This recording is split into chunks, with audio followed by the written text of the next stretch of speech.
Weather Center. Dropping humidity and cooler temperatures today with partly to mostly cloudy skies and a high of 80. Now, a few spotty showers are expected from late this morning into the afternoon, but nothing severe, nothing heavy, nothing long-lasting.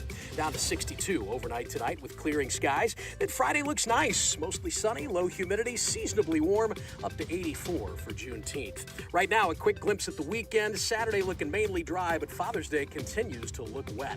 From the First Alert 4 Weather Center, I'm meteorologist Matt Chambers.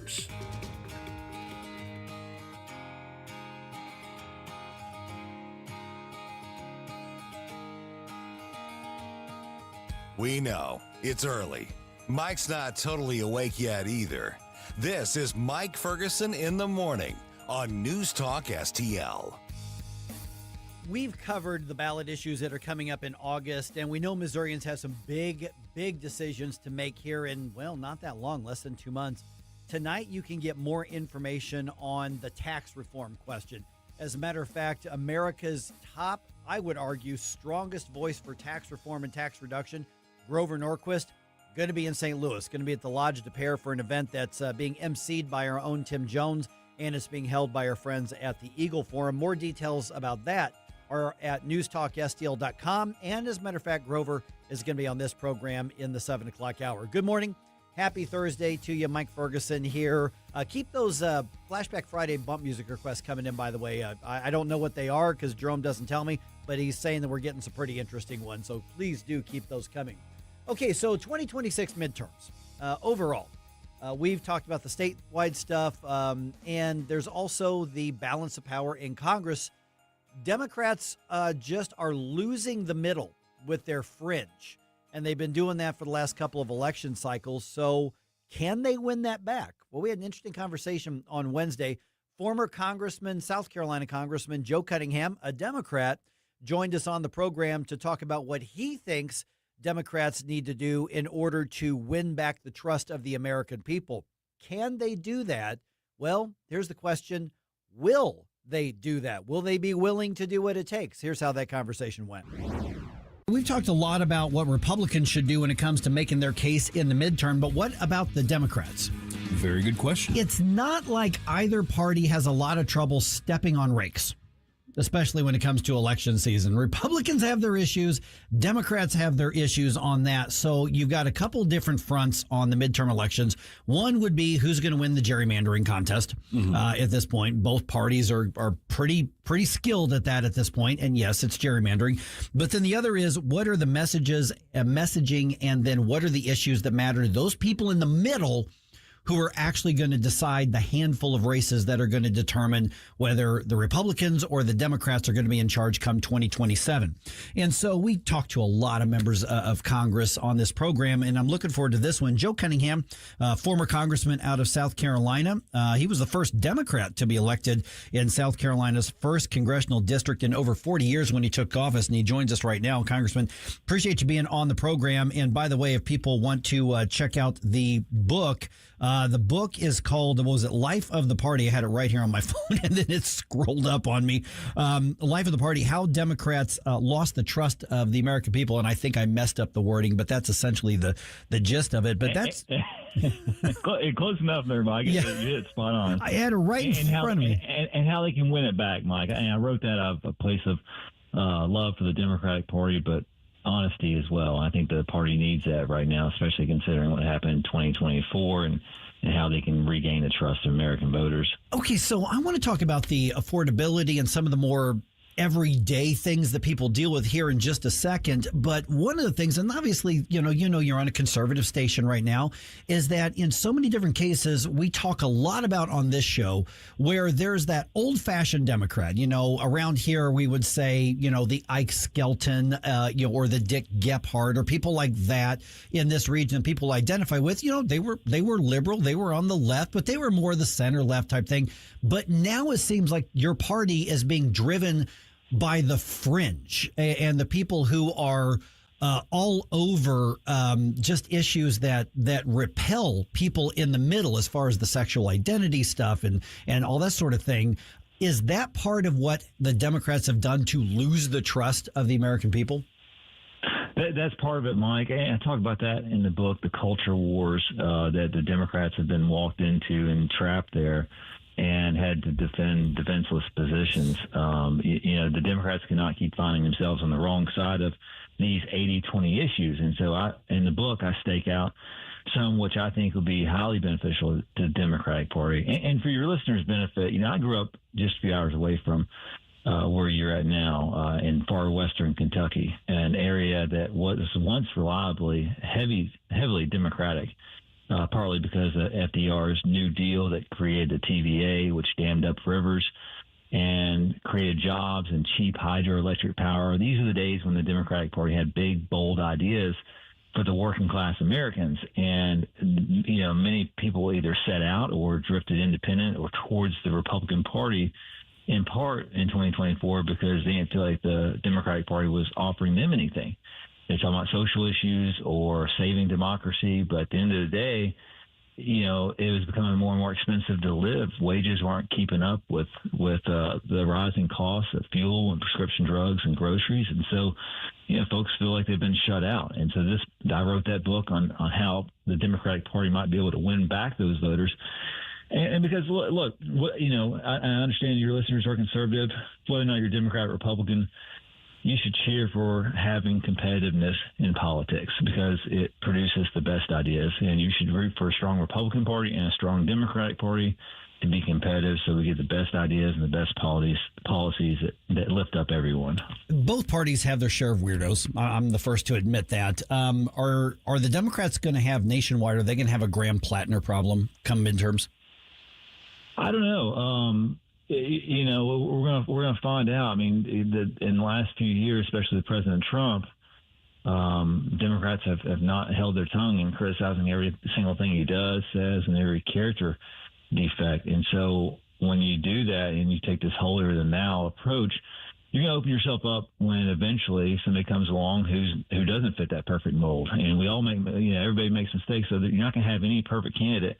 The question is whether or not the Democratic Party decides to take every opportunity to attack Republicans or Trump, or not there's some grace and realize that, look, there are no perfect candidates and we shouldn't be so hypocritical to attack those on the other side, but then ignore the peril within our own party. And, you're seeing a lot of that play out now with, we saw recently yesterday with Hillary Clinton coming out and saying that Biden should have run. Well, as the first Democrat who's come out to say Biden should not have run, I said that back in 2023. It pains me to know that more leaders did not step up to address that issue. But that's how we find ourselves in the position that we are right now. It's because more people didn't step up and say what people were saying, privately. Yeah, and that's one of the things I've mentioned before. I say that Democrats are better at circling the wagons and Republicans are better at circling the firing squad. Well, as a Democrat who has found himself in the middle of that firing squad from being the first Democrat to say that Biden shouldn't run, I can tell you, firsthand, it can be pretty lonely once you start criticizing your own party. And look, I stand on those words and the op-eds that I penned years and years ago about Biden passing the torch, and I wasn't popular at the time, and was shut out of a lot of Democratic circles. But I sleep good at night, and I know that had the Democratic Party been true to their word and Biden passed the torch and had an open and fair primary instead of a coronation, then we might have produced a candidate who might have defeated President Trump. But that's in the past, but I want the party to at least be honest with American people because I think that's its first step in regaining their trust. The book is called Life of the Party, How Democrats Lost America's Trust and How They Can Win It Back. It was written by former Congressman Joe Cunningham, who's with us right now. Okay, let's talk about the affordability issue. And I've heard it, obviously a number of Democrats jump in and say this is the issue for the midterms. And I think Republicans should be approaching that as well. And you may have different takes on how to make things more affordable. But you're sort of gravitating in towards prescription drugs and anything healthcare related. What is it that you think, maybe not Republican or Democrat, but policy-wise, can be done to make life less expensive, particularly when it comes to the healthcare aspect and the prescription aspect? Well, first of all, affordability is the issue. Healthcare is a cornerstone of that. Our healthcare system, Mike, is a mess, and we don't have the time to go into every single nook and cranny today. But it's just anybody who's encountered it understands how expensive and how much of a mess it is. Fixing the prescription drug issue and the high cost that we're paying in our country is probably one of the easiest fixes. We are subsidizing the lower cost that other countries enjoy. And if you're conservative, you're Buy America First. If you're a fan of President Trump or not, he did come out and support the most favored nation, which is something we would like to codify to make sure that Americans are paying the same, but not more than what other developed countries are paying. That's legislation that can be drafted and passed and can bring prices down. There's also, Mike, some patent reform that can be done, because right now when a big pharma's patent is about to expire, they may manipulate that patent, like adjust the dosage or something like that, and extend the life of the patent and not allow generic drugs to enter the market, because when generic drugs come in, the prices come down. So Big Pharma is manipulating that system to ensure that they have the monopoly and they have the market. When if you're a capitalist, it should be an open market, and you shouldn't be boxing out competition, and you should abide by supply and demand and not allowing pharma to control both. So those are just a couple examples of things that can change, and both of those enjoy bipartisan support. I mean, we got polling, and I'm specifically talking about Democrats, but about over 3/4 of Democrats saying drug prices got more expensive. 83% of Democrats say making prescription drugs more affordable is extremely or very important. So that's a key takeaway as it relates to polling and how voters feel. Congressman, what's the right balance, at least from a policy perspective? And I know we're getting a little wonky here, but to allowing those generics to come in, but still also not disincentivizing the big pharma companies from doing the research and the development. I mean, it's been said that, the second pill that comes off the line cost, $1, but the first one may have cost $50 billion. So how do you strike that balance to keep the medicines affordable, including with the generics, but also not taking out that R&D that these companies, and I don't think they're the good guys, don't get me wrong, but they do some good things with their R&D. How do we strike that balance? Well, look, I'm a capitalist. I want people to make money. I want people to turn a profit just as much as the other guy.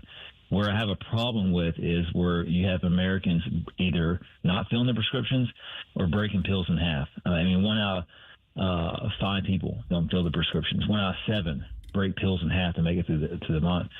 Big pharma, of course, they need money to do R&D, but we also see from turning on our TV how much money they pump into advertising and marketing. And we also know by looking at their profit margin how it's traditionally way higher than others on the S&P 500.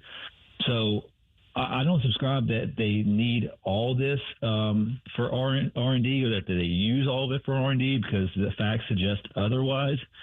I do think there's some small changes that could be made to the patent process, or look, at least just don't have Americans subsidize the lower costs that other countries enjoy. I mean, why should Canadians be getting these pills cheaper, and then Americans are paying higher prices for it? It just doesn't make sense if these are American companies and their pills and their prescriptions are crafted by the ingenuity and the innovation of Americans in our country, then we should be reaping some more of the benefits of it. All right, former Congressman Joe Cunningham, I just got a minute or so left here. Let me get to the last part of the title of your book, How Democrats Can Win It Back After Losing the Trust of America. And I think it's interesting that you focused on how Democrats lost America's trust. How can they win the trust back? I don't know that that's something you do necessarily in just one election cycle, but what do you think your party should be doing to win some of that back this time around? It's going to take a bit of time. It's going to take, speaking authentically and genuinely to Americans, not speaking at them, not speaking down to them. We can't disparage people because of who they voted for. There's a lot of good people who voted for Trump, and the Democratic Party needs to acknowledge that. It needs to acknowledge that we're all Americans and that we generally all want the same thing. Our country would be better and stronger and safer. And again, people can pick up that book on Amazon or lifeofthepartybook.com, but it's going to take, as you mentioned, it's going to take a bit of time. I don't think 2026 should be the tell-all, because the Democratic Party is going to have the wind at their backs. The real test is going to come in 2028, and whether or not people have a better approval of the Democratic Party. It's going to take more authentic candidates stepping up, speaking plainly, but also being honest about what happened in 2024 leading up to it. All right, former Congressman Joe Cunningham, appreciate the time here. I'd love to have you back on the program if you're up to that, even though you're dealing with a conservative show here. I'd love to, and I appreciate you giving me the opportunity. All right, 314-912-1019. Don't forget Grover Norquist from Americans for Tax Reform is going to be in St. Louis tonight at the Lodge de Pere. Details are at NewsTalkSTL.com if you want to attend that and learn more about the question that Missourians will be deciding in August when it comes to how we fund the government and how we tax and what that means to the growth and opportunity around the state. Once again, that's at NewsTalkSTL.com.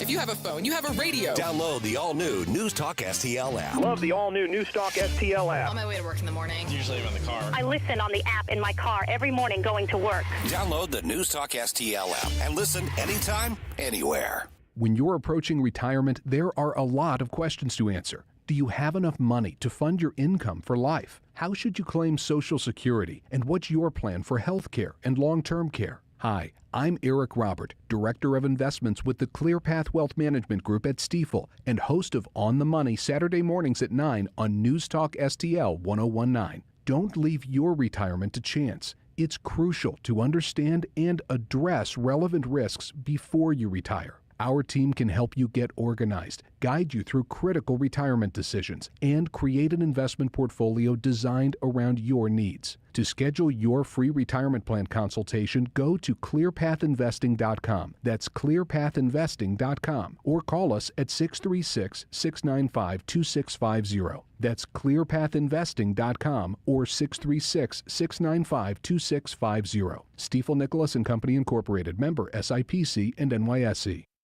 Dr. Michael Lewis, West Point grad, physician, and retired Army colonel, is considered the world's leading expert on the use of omega-3s in brain health. He's also the author of When Brains Collide. Dr. Lewis, a lot of people take fish oil supplements, but how do you know they're working if you're not testing? Elizabeth, I've come across the biggest breakthrough in my 30-plus years of medicine. What if you could test yourself at home to see if your fish oil supplements are actually working? And then have the right product, a combination of fish oil and olive oil, a perfect Mediterranean diet in a bottle delivered right to your doorstep.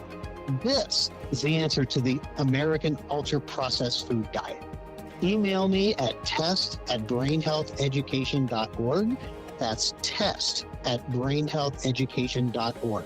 Email Dr. Lewis today at test@brainhealtheducation.org and take the first step toward a healthier brain. Your future self will thank you.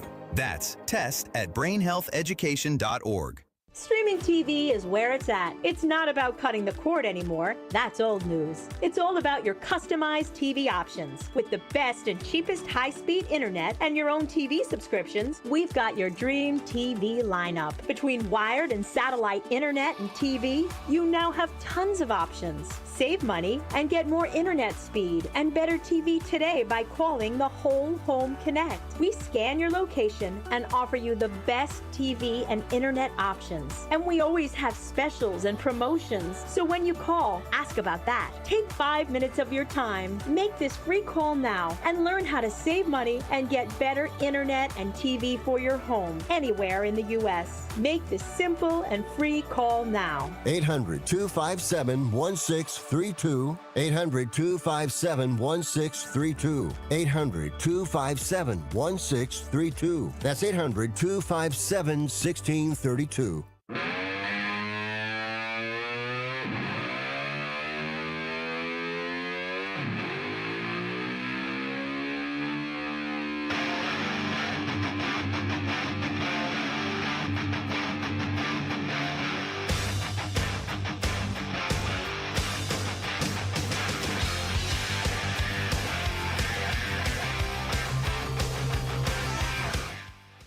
Get up, St. Louis. It's Mike Ferguson in the morning.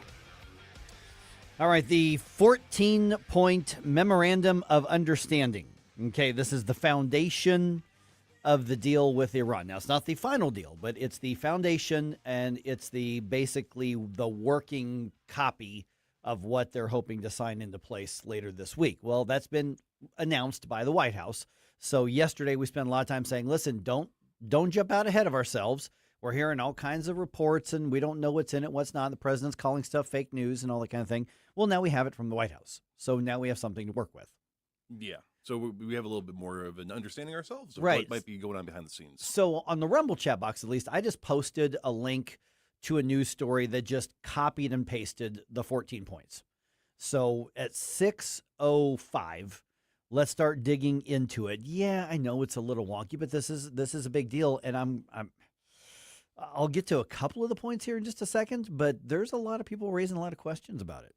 There are some things that when I was skimming through kind of caught my eye that I would like somebody more knowledgeable to be able to better help me understand what I'm looking at so I don't get too worked up about it. Yeah, so I can tell you at first glance, I think you're going to be thrilled with this if you're Iran. Oh, that's what right all over X this morning. It's nothing but basically people declaring Iran the victor in this. Yeah, so I don't know if I go that far, but it's a fair question. All right, 5:54 right now. Real quick, okay, where you all are? Did you get a big storm last night? I got warnings of a big storm. Yeah, I mean, because we were had every forecaster in town talking about possible tornadic activity and hail, and I guess I know there were some parts of the area where there were some power outages. I didn't get anything where I was. I mean, it rained, I'm sure. Nothing woke me up, and my patio furniture is really super lightweight. Nothing was moved an inch. So I just must have been in one of those areas where it just missed. But was it another dud that we were told to brace for and didn't happen? I mean, it's like 2 weeks in a row or one. Yeah, well, because last weekend we were supposed to get hit with a great big storm and nothing really happened there either. Yeah, the wind did take down a big branch, landed on one of my neighbor's vehicles. Oh, man. That's unfortunate. I mean, I'm glad it was mine. Sorry, but yeah, not yours. Yeah, but yeah, no, I actually stayed up a little bit later because I love storms. I wanted to see what this was going to look like. Some of these clouds were very ominous looking. Just nothing happened. Yeah, at least not here. Maybe in some parts of the metro. So if there was bad damage or you got a bad storm, let me know because I just didn't see it. I didn't hear it. All right, real quick here. So let me get to a couple of the, I guess, bigger points in this deal with Iran, because we had talked about there were a lot of leaks and reports saying that Iran was going to get $300 billion, and that would come from a fund to basically help them rebuild. Basically, it's like, here's $300 billion, rebuild your country. Apparently, that's true. The White House says that, yes, the U.S. will lead a partnership to provide Iran with at least $300 billion U.S. dollars. Now, that's in addition to another $100 billion of Iranian assets that had been frozen over the years. So Iran's going to get $300 to $400 billion if this is approved. Okay, good deal, bad deal. Let's dig into it a little more here right around 6:05.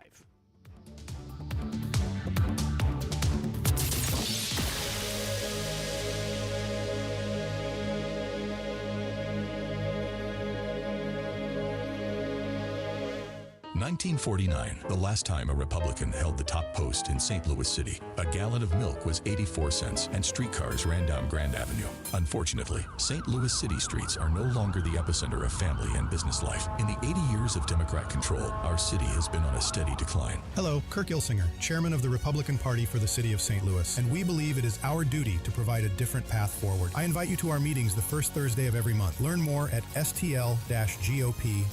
Paid for by St. Louis City Republican PAC. Curtis Farber, Treasurer. News Talk STL is turning 5, and you're invited to the party. Join us Friday night, June 26th at Frankie Martin's Garden in Cottleville for a totally rad celebration with the Retro Nerds, St. Louis's favorite 80s tribute band, live on the outside stage from 7 to 10. It's an all-ages show, so bring the whole family and stop by and see us at the News Talk STL Pavilion right near the stage. Frankie Martin's Garden, the place for and about community in Cottleville. Details at frankiemartinsgarden.com.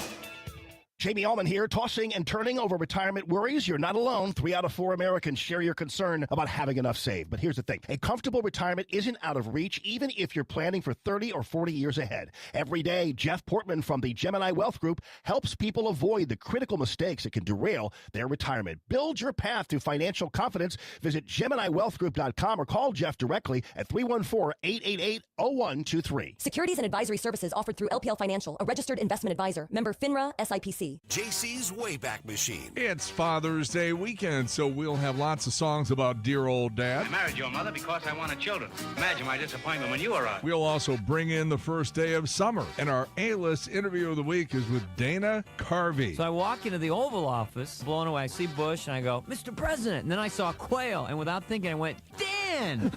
All brought to you by the Weber Automotive Group. It's JC's Wayback Machine. Every Saturday night, 6 to 9 on NewsTalk STL. Do you own a timeshare? Well, face the facts. You made a mistake. You made a bad purchase. A timeshare is not an investment. It's a money pit that continues forever. If you use your timeshare, that's great. But if you don't, and you want to legally get out of your contract, call my friends right now at the Timeshare Exit Hotline. They're an experienced team of lawyers who help good people like you get out of a timeshare contract that they just don't want.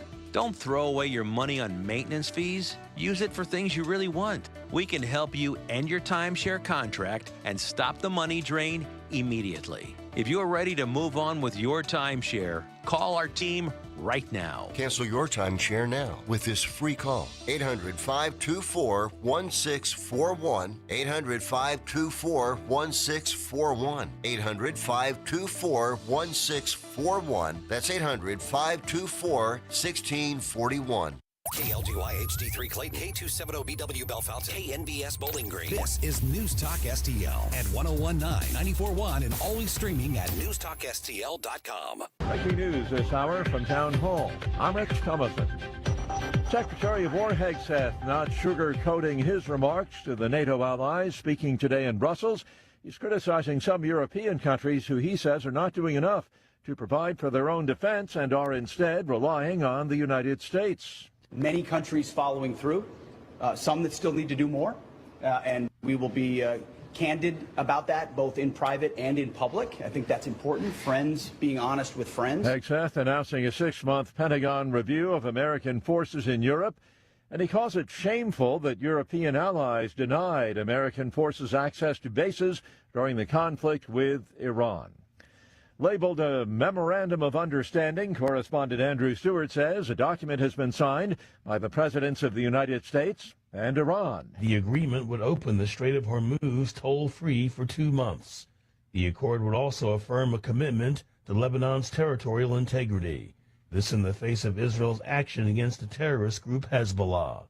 Both the U.S. and Iranian presidents have signed the deal. Which also states that Iran may not purchase or produce nuclear weapons. For Tehran, it gets an end of all military action, including in Lebanon, and Iran is granted access to a $300 billion development fund. As Russia launches more overnight attacks on Ukraine, Ukraine strikes back, hitting a Moscow oil refinery with drones, attacking that refinery for the second time in a week.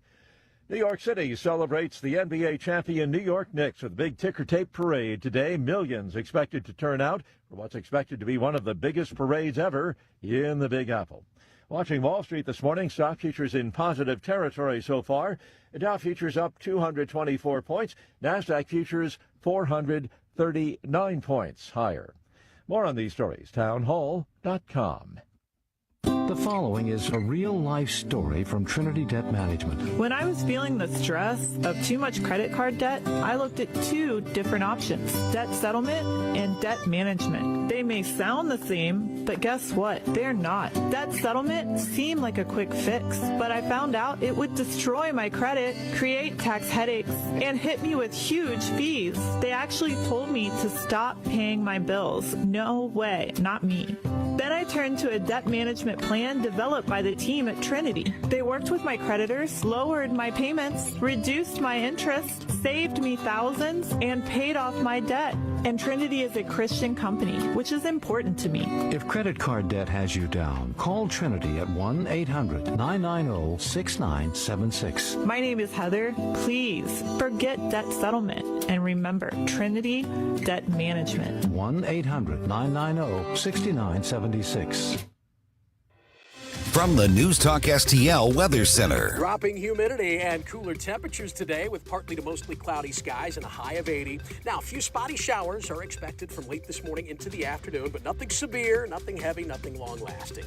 Down to 62 overnight tonight with clearing skies. Then Friday looks nice, mostly sunny, low humidity, seasonably warm, up to 84 for Juneteenth. Right now, a quick glimpse at the weekend. Saturday looking mainly dry, but Father's Day continues to look wet. From the First Alert 4 Weather Center, I'm meteorologist Matt Chambers. This hour of News Talk STL brought to you by Chris Cooper and Serenity Wealth Management. Business owners, download your free playbook for financial clarity at SerenityWealthBiz.com. That's SerenityWealthBiz.com. This year, America turns 250, and News Talk STL is celebrating our nation's semi-quincentennial all year long.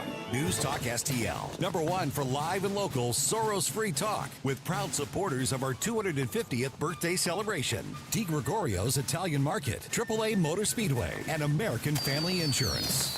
250 years strong, and we're just getting started. 101.9 and 94.1 News Talk STL.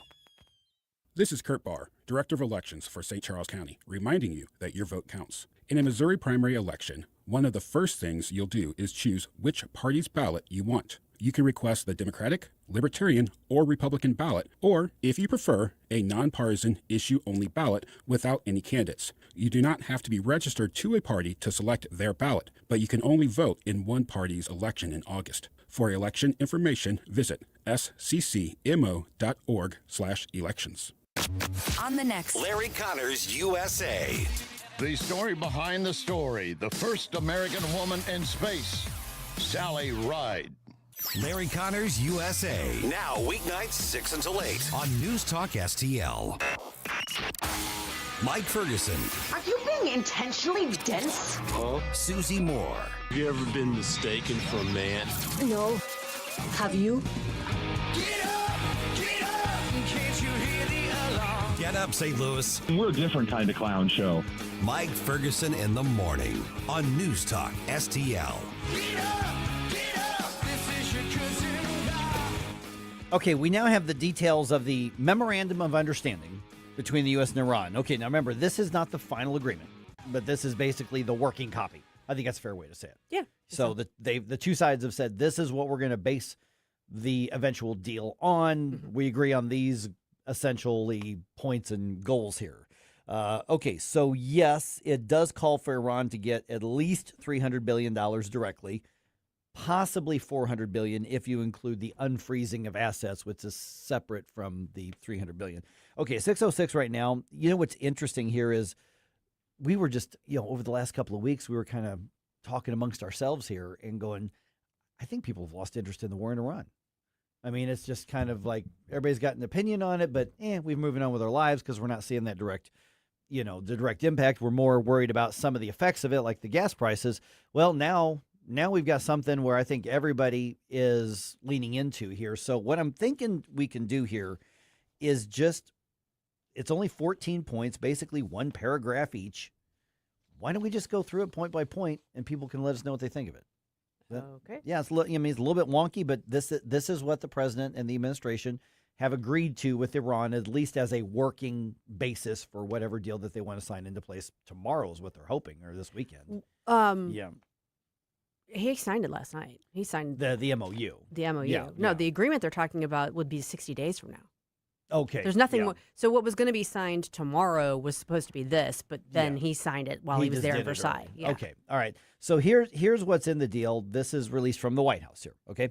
So what we've got here, point number 1, the United States of America and the Islamic Republic of Iran and their allies in the current war, by signing this MoU, Memorandum of Understanding, declare the immediate and permanent termination of military operations on all fronts, including in Lebanon, and undertake from now on not to initiate any war or any military operation against each other, and to refrain from the threat or use of force against each other, and ensuring the territorial integrity and sovereignty of Lebanon. The final deal will confirm the permanent termination of the war on all fronts, including in Lebanon, and other provisions of this paragraph. So the basic, we're going to stop fighting. The only thing on there says U.S. and Iran and their allies. Well, the allies would need to sign on to be bound by anything like this. So we're not in charge of our allies, and Iran's not in charge of their allies, although they're definitely networked. So, but the point number one, pretty simple. Okay, hostilities have ended. We're not going to bomb each other. I don't think it's simple. How so? Okay. Yes, hostilities have ended. Good, great. Yeah. I'm not sure why Lebanon is featured so prominently in this. That's the first thing. Mm-hmm. The second thing is, and to refrain from the threat or use of force against each other. Well, President Trump on the Daily says if they don't do all this, we're going to bomb them back to oblivion. Yeah. So I don't know what they mean by the threat of. Right, because he's already threatened. Right, and they threaten too. I'm not just that's a two-way street, but I'm just trying what constitutes a threat under this understanding that they wouldn't be doing going forward. Yeah. Okay, point number two. The United States of America and the Islamic Republic of Iran undertake to respect each other's sovereignty and territorial integrity and to refrain from interfering in each other's internal affairs. Okay. Oh, yeah. Okay. I don't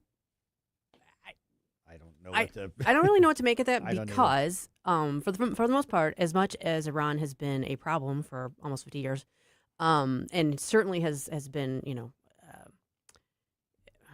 interfered in a lot of ways, like the territorial integrity of the U.S. hasn't really been threatened by Iran. Now, obviously, we took it to them. But so I'm trying to figure out I don't really know what. Yeah. I mean, yes, you should respect the sovereignty and territorial integrity of your other countries. Right. I don't really know what else to make of that. Yeah. Number three, the United States of America and the Islamic Republic of Iran commit to negotiating and achieving the final deal in the maximum of 60 days, extendable with mutual consent. So the timeline. Mm-hmm. Yeah. Number four, immediately upon signing this MoU, the United States of America will begin the removal of its naval blockade and any disturbances or impediments against the Islamic Republic of Iran and will fully end the naval blockade within 30 days. During this period, the traffic of vessels will be in proportion to the numbers of pre-war traffic being restored by the Islamic Republic of Iran.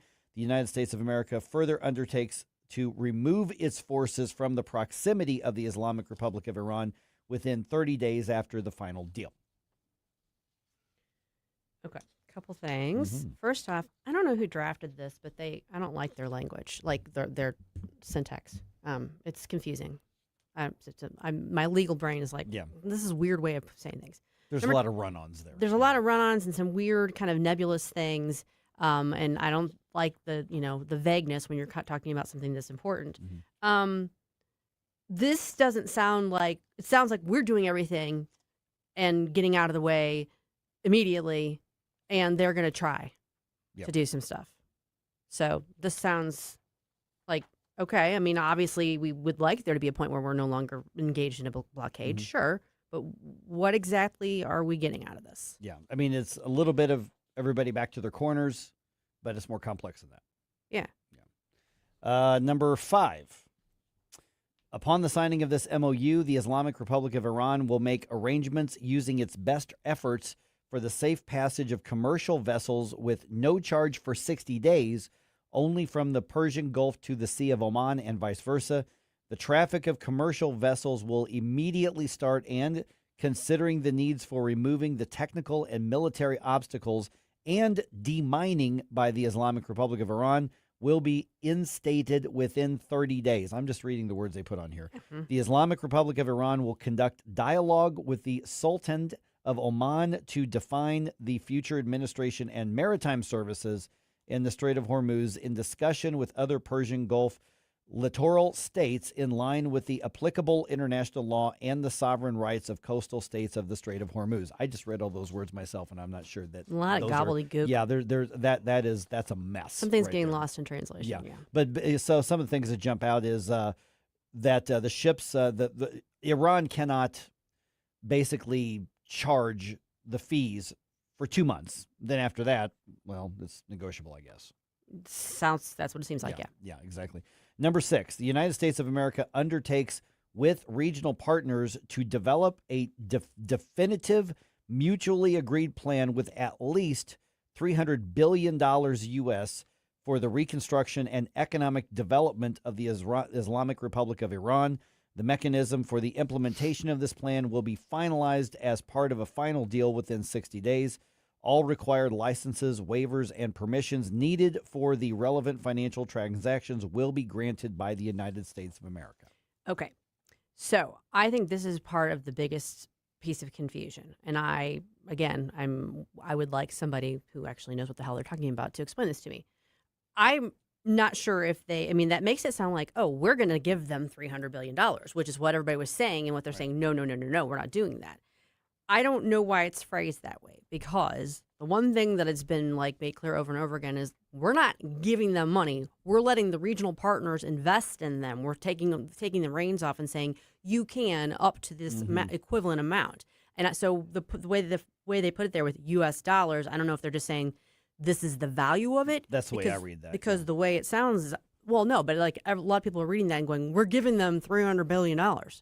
Yeah. We're giving them. Now, I don't see a prohibition on us giving them this. I mean, so basically it could be investment from private entities or from other states. There's nothing that says the United States will not just allocate it, but there's nothing that says that the U.S. will just allocate it. It's saying that we're going to come up with a plan. One way or the other, Iran is going to get the equivalent or the value of at least $300 billion from somebody. That's the only fair way to read that. So now the question is, why have they been fighting so hard that narrative all week? Right. This is what you could argue that President Trump, when he said this is fake news, that it was the reporting that the U.S. is just giving them $300 billion. Right. Well, that's not the way that I'm reading this, although this doesn't prohibit that. It doesn't say we won't. It just says one way or the other, $300 billion is going to end up in Iran's coffers. Yeah, I wouldn't expect this to prohibit that. Right. That's just, in order to give that kind of money, that has to be something that goes through all of our processes. Yeah. But and a side note is there's also talk of another $100 billion of Iranian assets being unfrozen, and so I thought it was $24 billion. According to Newsmax. Oh. Let me find it. It's in the show sheet there. AP Trump confirms plan to unfreeze Iran funds may yield $100 billion for the regime. And so you could be up to $400 billion. So we're looking between $300 and $400 billion, with $300 being aid for reconstruction and another $100 billion, which were, I guess, Iranian assets that have been frozen. Right. So those are two separate things. Right. So $1 billion, pallets of cash, bad. $400 billion equivalent, great. Just We're fine. Getting nothing.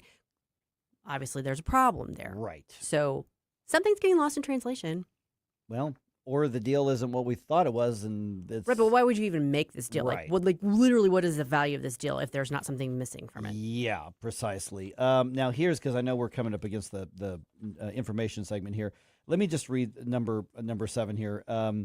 United States of America undertakes to terminate all types of sanctions against the Islamic Republic of Iran, including the United Nations Security Council resolutions, the IAEA Board of Governors resolutions, and all unilateral U.S. sanctions, primary and secondary, in an agreed-upon schedule as part of the final deal. The Islamic Republic of Iran and the United States of America acknowledge the critical importance of the sanctions termination issue above the sanctions termination issue above mentioned, and express their intentions to immediately address these issues in the negotiations in order to achieve mutual agreement on them.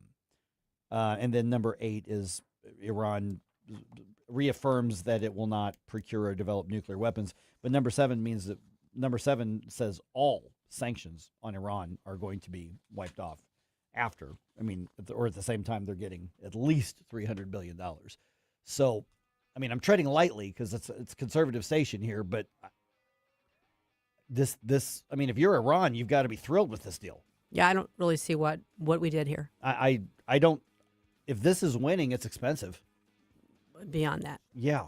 Yeah, that's a problem. You got some thoughts on this? Let us know. Send us a note here. Maybe we're missing something. That's here. what I'm hoping that I'm missing something. Maybe we're missing something massive, but let me know what you think, because I'm looking at this thinking I'm just going to call balls and strikes on it, and I don't see how this is a win for us.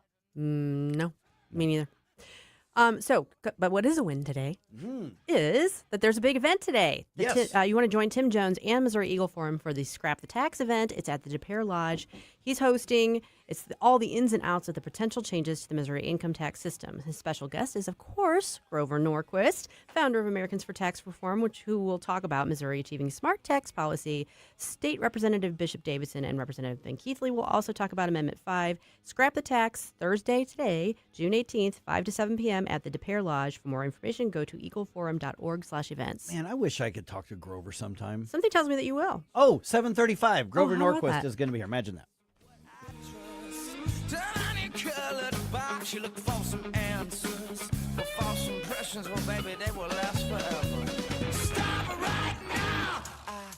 Mike Ferguson in the morning. Our country was founded by geniuses, but it's being run by idiots. On News Talk STL.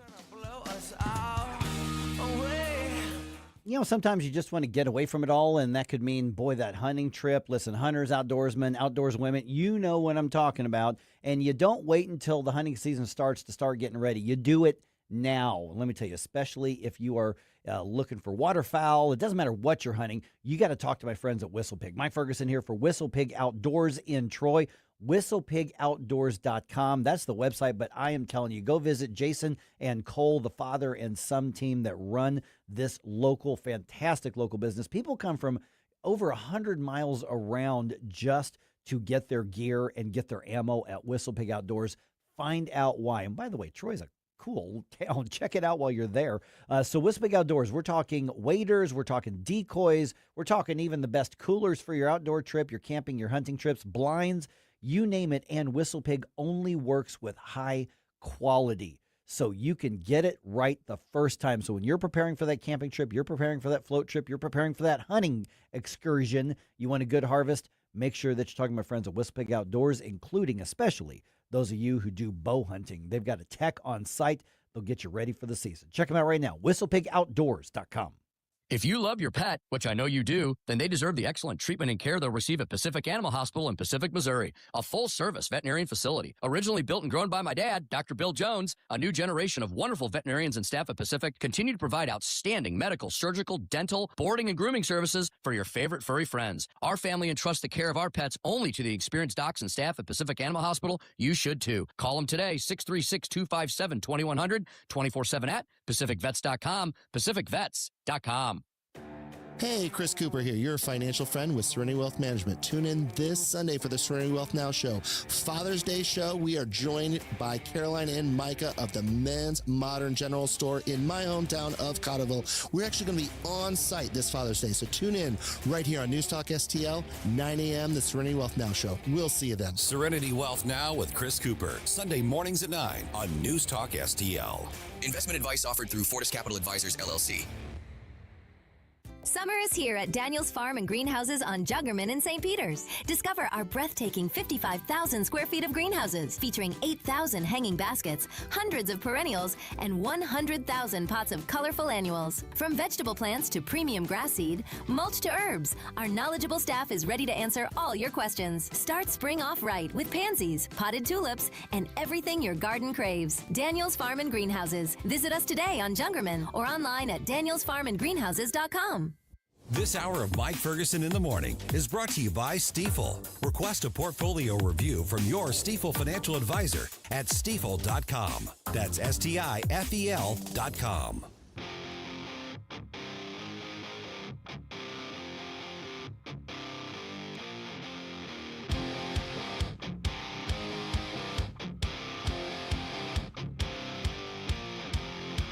The secret side of me, I never let you see. I keep it caged, but I can't control it. Let's get back to all this madcap mayhem with Mike Ferguson in the morning. But don't forget, stick around for Jones and Arps every Monday through Friday, 4 to 6 p.m. You know, side note, I didn't know you were going to play a Skillet just then. This song, Monster, I saw on social media. I saw it this morning, but I think they posted it a day or two, the band Skillet. They got their big, disc award. Apparently, this song's now been downloaded 400 million times.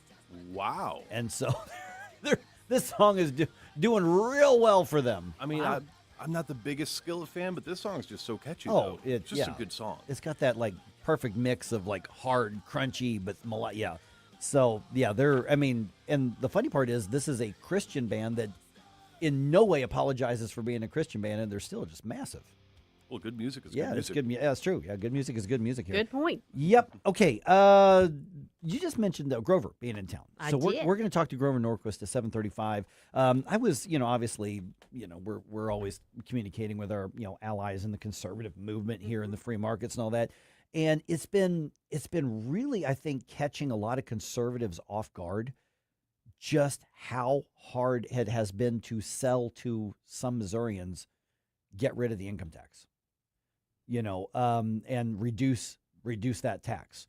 And so I think that when we get into, obviously, the statewide issue, the statewide vote on this, it's been almost an uphill battle, because the reality is a lot of Republicans got elected on a platform of, we want to get rid of the income tax. Well, now it's on the ballot.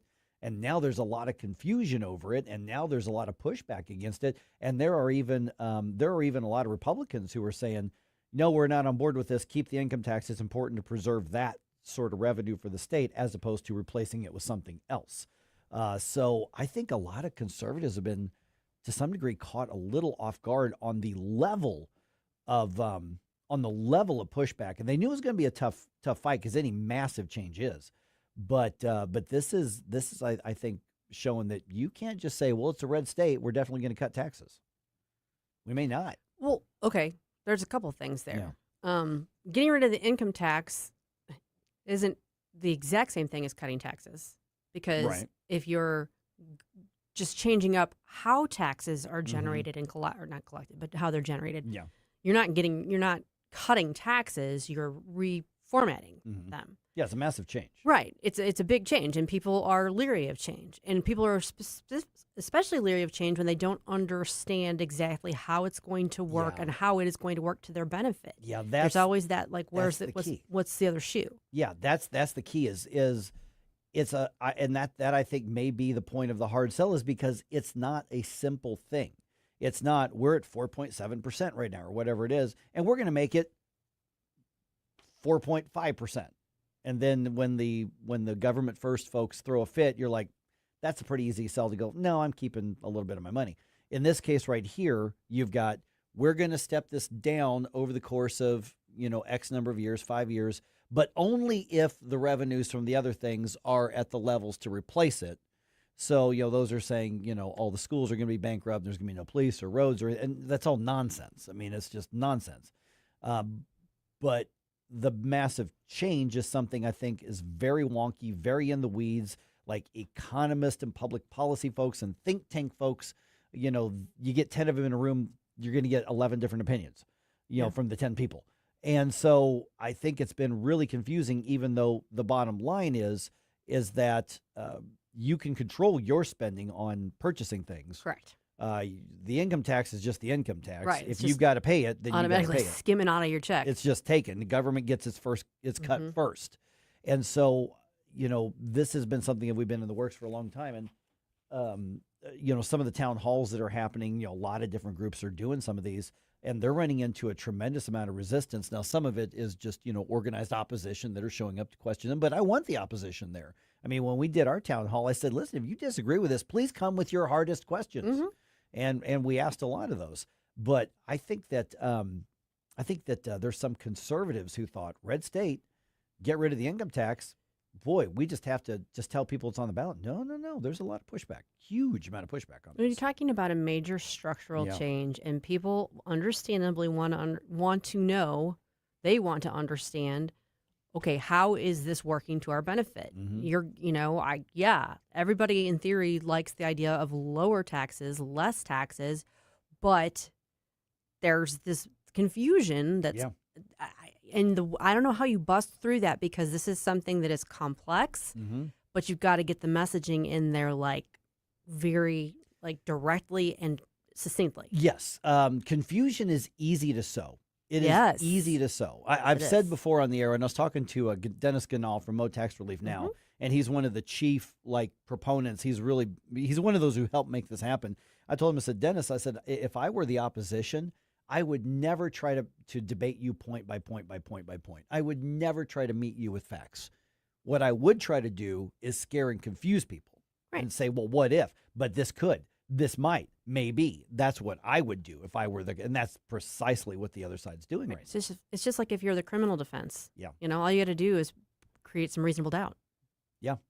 Yeah. That's you don't have to prove you're innocent. You just have to prove, throw something out there. Make sure they can't prove you're guilty. Exactly. Yeah. So that's where we're at. So we're going to talk to Grover at 7:35 about that, because it's really it's just more complex, And I was actually looking at some of the flyers that the pro side is on this, and I'm going, just to your point, Susie. I'm like, well, that's correct because I understand the issue, but good Lord, that's complex and wonky. That's not easily digestible. Yeah, that's one of the problems. It is. Yeah. It is. It really is. And I'm concerned about that because I do think this is going to work to the benefit of the state, and it's something we have been pushing for.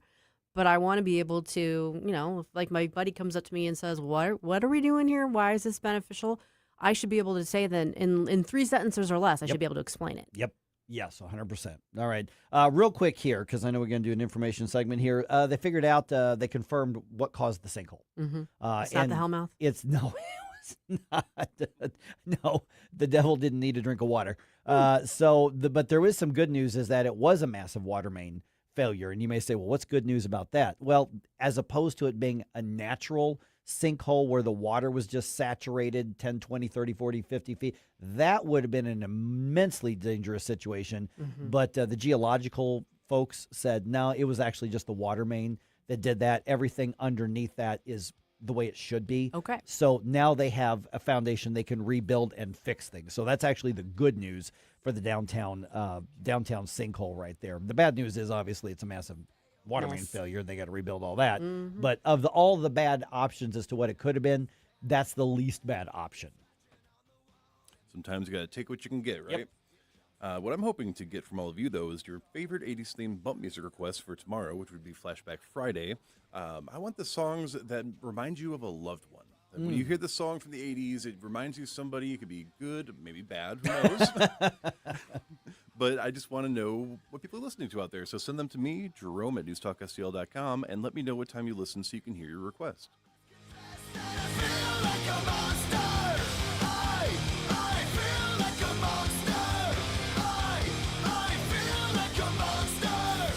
From the News Talk STL Weather Center. Dropping humidity and cooler temperatures today with partly to mostly cloudy skies and a high of 80. Now, a few spotty showers are expected from late this morning into the afternoon, but nothing severe, nothing heavy, nothing long-lasting.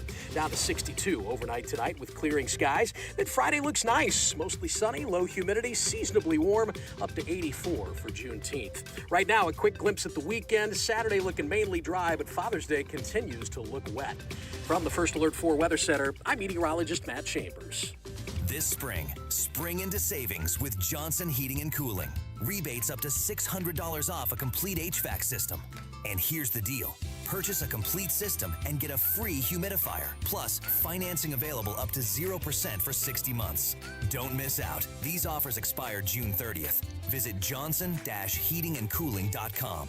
That's johnson-heatingandcooling.com. Johnson Heating and Cooling. Your comfort, our priority.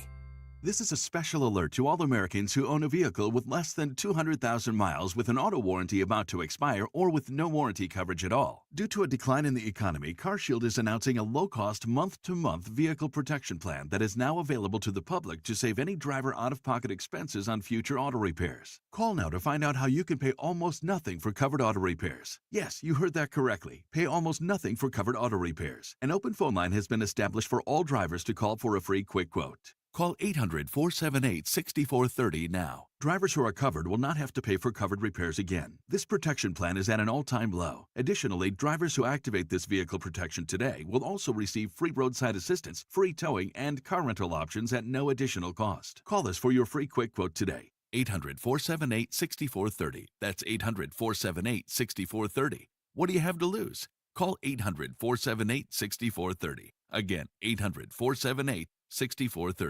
Conservative talk for St. Louis. It's your patriotic right and duty. The government needs to step up and do its job. This is News Talk STL. It's well-balanced conversation. News, analysis, opinion.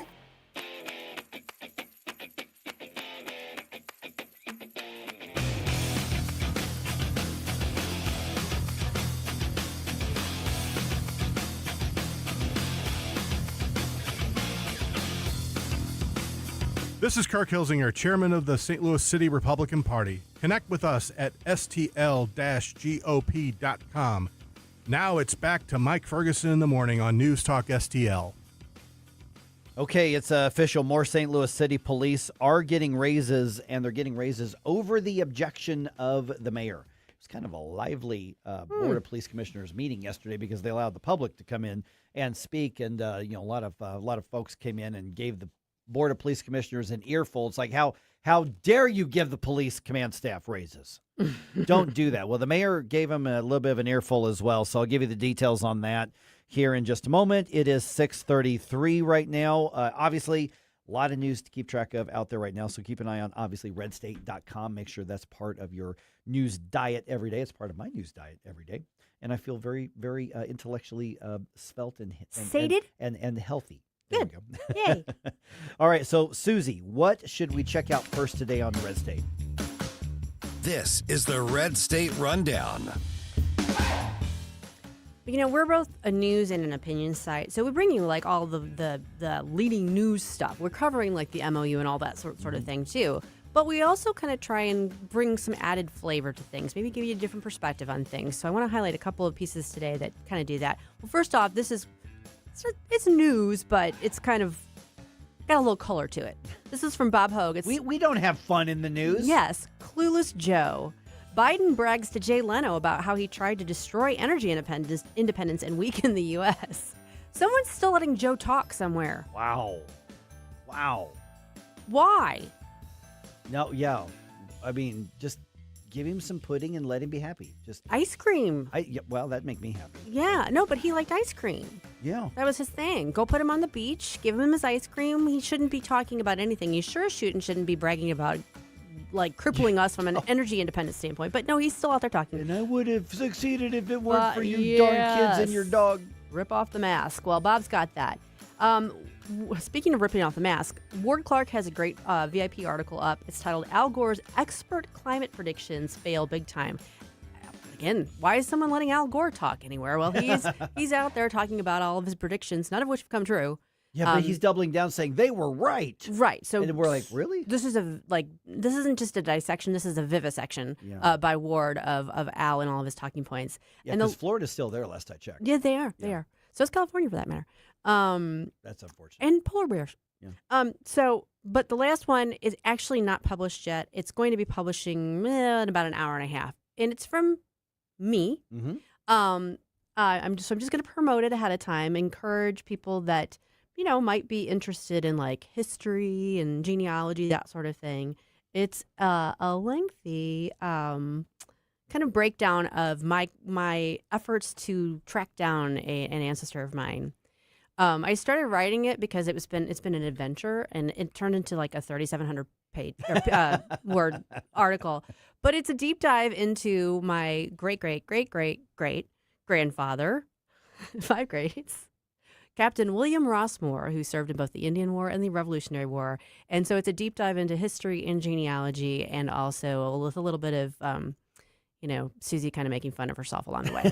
So I'm encouraging folks to check that out. It is a VIP article, but I think it'll be worth your while. So I will be sharing that on the socials when it comes out. So I'm gonna pull the curtain back a little bit because, obviously, Susie goes to work for Red State full time, starting at 8 o'clock. That's true. And so, but she also takes a little genealogy kind of like window in there that you do. And so when I get in there after the show, there's oftentimes I will know she found something because she audibly reacts to it. Like I'll hear, "Oh my goodness," or "Wow," and I'm like, "Okay, what?" And I'm now invested in your family genealogy because these stories are so fun. You're actually going to want to read this one, Mike. I promise you. And then the title of it is "The Quest for Captain William Rossmore." Yeah. And so, it's like the mystery ancestor. No one could ever figure out who it was. And I think I've figured it out, and I've got a pretty good documentation for it. But this is like kind of like go on a little adventure with Susie. They say every family's got something. Your family's got some stories. Yes, we do. It's been fun to kind of ride along here on this one. Yes, we do. I haven't even gotten into Devil Tom yet. Oh, no, I haven't heard about that one yet. Well, that one's coming down the road. But today we're going to learn about Captain William Rossmore, my great-great-great-great-grandfather. Oh, man. All right, 6:38 here. Okay, so the Board of Police Commissioners meets again yesterday. They voted unanimously accept for Mayor Kara Spencer to give the command staff of the police department pretty big raises. So they're going to range from 16% to 22% raises. I mean, listen, think about where you're at. What if your boss came in and said, all right, we're going to bump you up. 16% sound good? Sounds really good. 22%? Fantastic. Okay, so the mayor is really upset over this. And the knee-jerk reaction is, oh, yeah, she hates police. Well, I don't think she does. But at the same time, Kara Spencer's in a pretty rough spot because she's in charge when the bills have come due for all of the malfeasance in the years past and administrations past, but primarily the Tishara Jones administration. But let's be really honest, Tishara Jones wasn't the only culprit. It's not like police were doing great under Lyda Crewson. Just saying. So the mayor is pointing out that because of the city charter, which I'm sure was a deal with the unions and the contracts and stuff, because of the raises that are being implemented by the Board of Police Commissioners, which the city has no choice but to pay because that's the law, the mayor says that's going to cost the city another $1 million because by city charter, now there must be some sort of equivalent or some sort of on par raises for the fire department command staff as well, because that's in the city charter. So she's basically saying, you're requiring us to spend money not just here, but also over here because you're throwing the budget process into chaos, was essentially what she was arguing on that. And listen, I've had to do city budget on a much, much, much smaller scale when I was on the Board of Aldermen. And it is complicated and, money is fungible, but what you got to spend here, that means the money's got to come from somewhere else. I completely understand that. But at the same time, the Board of Police Commissioners is saying we're losing command staff, experienced leaders to places like St. Louis County, St. Charles County, even to Jefferson County, much smaller departments. There were some reports months ago that Edwardsville was recruiting heavily out of St. Louis. Can you imagine how much of a better deal you'd have to get to move from Missouri to Illinois and compensate for those taxes? And so they're saying if we're going to be competitive, and even like Kansas City has been recruiting, and Jackson County, they said if we're going to be competitive, this is what you have to be paying. And so they have approved that. Some folks in public came up and gave them an earful. I think a lot of those folks may have been sort of in the defund the police mindset. And I get that Mayor Spencer is in a rough spot right now. I get it because she's the one who has to make the books balance by law. And so that money's going to have to come from somewhere, not only for the police, but for the fire. It's going to come from somewhere. And also I think she's under a lot of pressure to not be seen as too friendly to the police when the elections come back around, because it is possible that there could be a rematch here in the next election. We don't know. It's a little too early to tell. But Tishara Jones isn't exactly shying away from the spotlight. She's just not getting as much attention as she used to. And I don't know if Megan Green's interested in running or not. I don't know that Megan Green's electable in the mayoral race, but she did get elected at large to the board of the president of the board of Alder Critters. So it's I get that the mayor's in a bad spot. The right thing to do is to say, yeah, our law enforcement, our public safety has been underfunded for years. We have to just bite the bullet and make things right. That's a really hard sell in a far left city.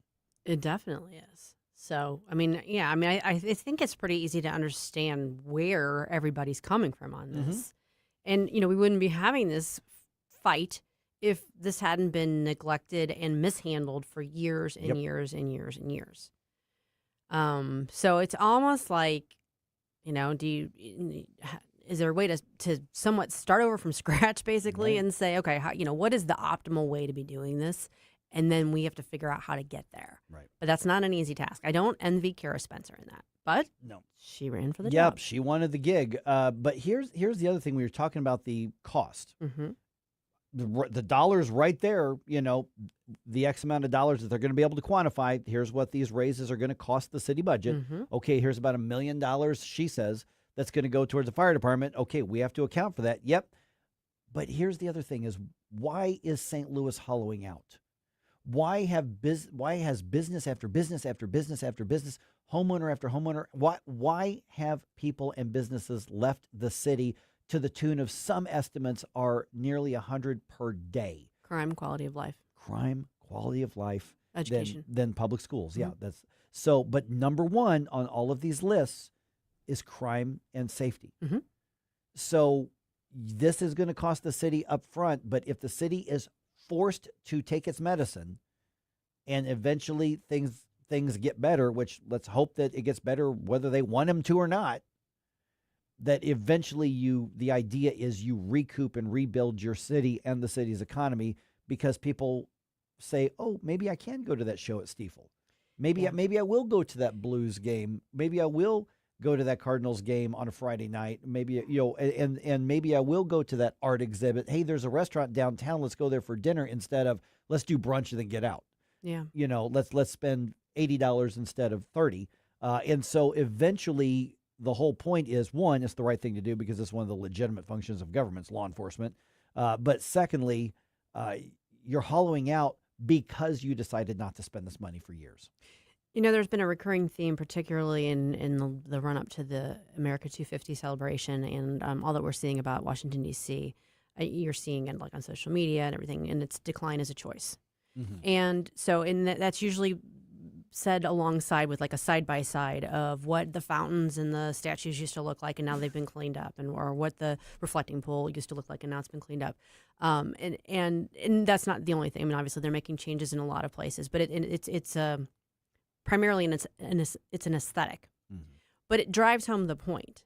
Like, we've been living in decline and just come to accept it for so long that people don't realize it is a choice.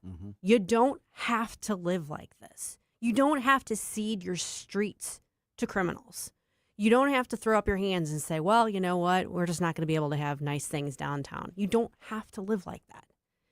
And figuring out how not to when you've been doing it for a long time is not an easy thing at all. And it's an expensive thing. But it is still a choice. So, yeah, I'm hoping that we're making hard choices now that pay off in the future. But again, I mean, that's a perfect example of it's going to be what you make of it. Yeah. And the state took part of that choice away from the city because the city was choosing that decline. Actively. That's true. Yeah. That's true. Well, I know how you choose not to decline. How? I know I already talked about it, but I want to reemphasize it since it is tonight. Tim Jones and Missouri Eagle Forum, Scrap the Tax event, DePere Lodge, 5 to 7 p.m. June 18th, that's today. Grover Norquist is the special guest. In fact, he's the founder of Americans for Tax Reform. He's going to talk all about how Missouri is achieving smart tax policy. There's going to be Representative Bishop Davidson, Representative Ben Keithley. They're going to be there to talk about Amendment 5. We want you there, so be sure to come out tonight to the DePere Lodge. If you want more information, eagleforum.org/events.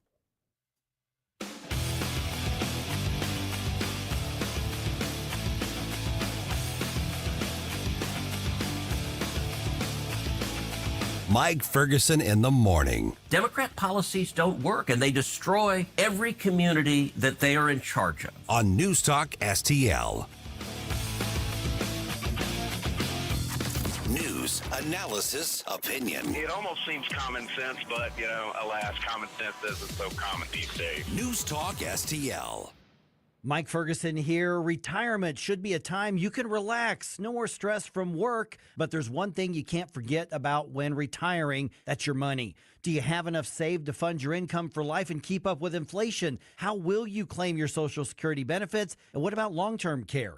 The ClearPath Wealth Management Group at Stiefel is here to help answer all of these questions. You can hear their latest views on the markets and investing during On the Money, hosted by Stiefel financial advisors Bob Stockdale and Eric Robert, every Saturday morning at 9, right here on News Talk STL. They can help you get organized, guide you through critical retirement decisions, and create an investment portfolio designed around your needs. To schedule your free retirement plan consultation, go to clearpathinvesting.com. That's clearpathinvesting.com, or call 636-695-2650, 636-695-2650. Stiefel Nicholas and Company Incorporated, member SIPC and NYSE. Psst. Want to hear the best kept secret in St. Louis? Staff's Pizza. We're not afraid to compare squares. According to our customers, we have the best St. Louis-style pizza anywhere. And we can't disagree. Dine-in, pickup, or delivery in St. Peters, St. Charles, Lake St. Louis on Pond Trail, and the original Stefanitas in O'Fallon on Veterans Memorial Parkway. Check us out at stepspizza.com. Steph's Pizza. We're not afraid to compare squares. Life's legal challenges deserve experienced representation. For over 15 years, Cole Combs Attorney at Law has been serving St. Charles and surrounding counties with comprehensive legal expertise. From tax preparation and estate planning to family law and criminal defense, Cole delivers personalized solutions for your unique situation. You have traffic tickets, need a business formation, real estate matters, one call will handle it all. Cole O. Combs Attorney at Law. Call 636-949-0010 extension 3 today or visit colecombs-law.com. This hour of Mike Ferguson in the Morning is brought to you by Stifel. Request a portfolio review from your Stifel financial advisor at stifel.com. That's STIFEL.com.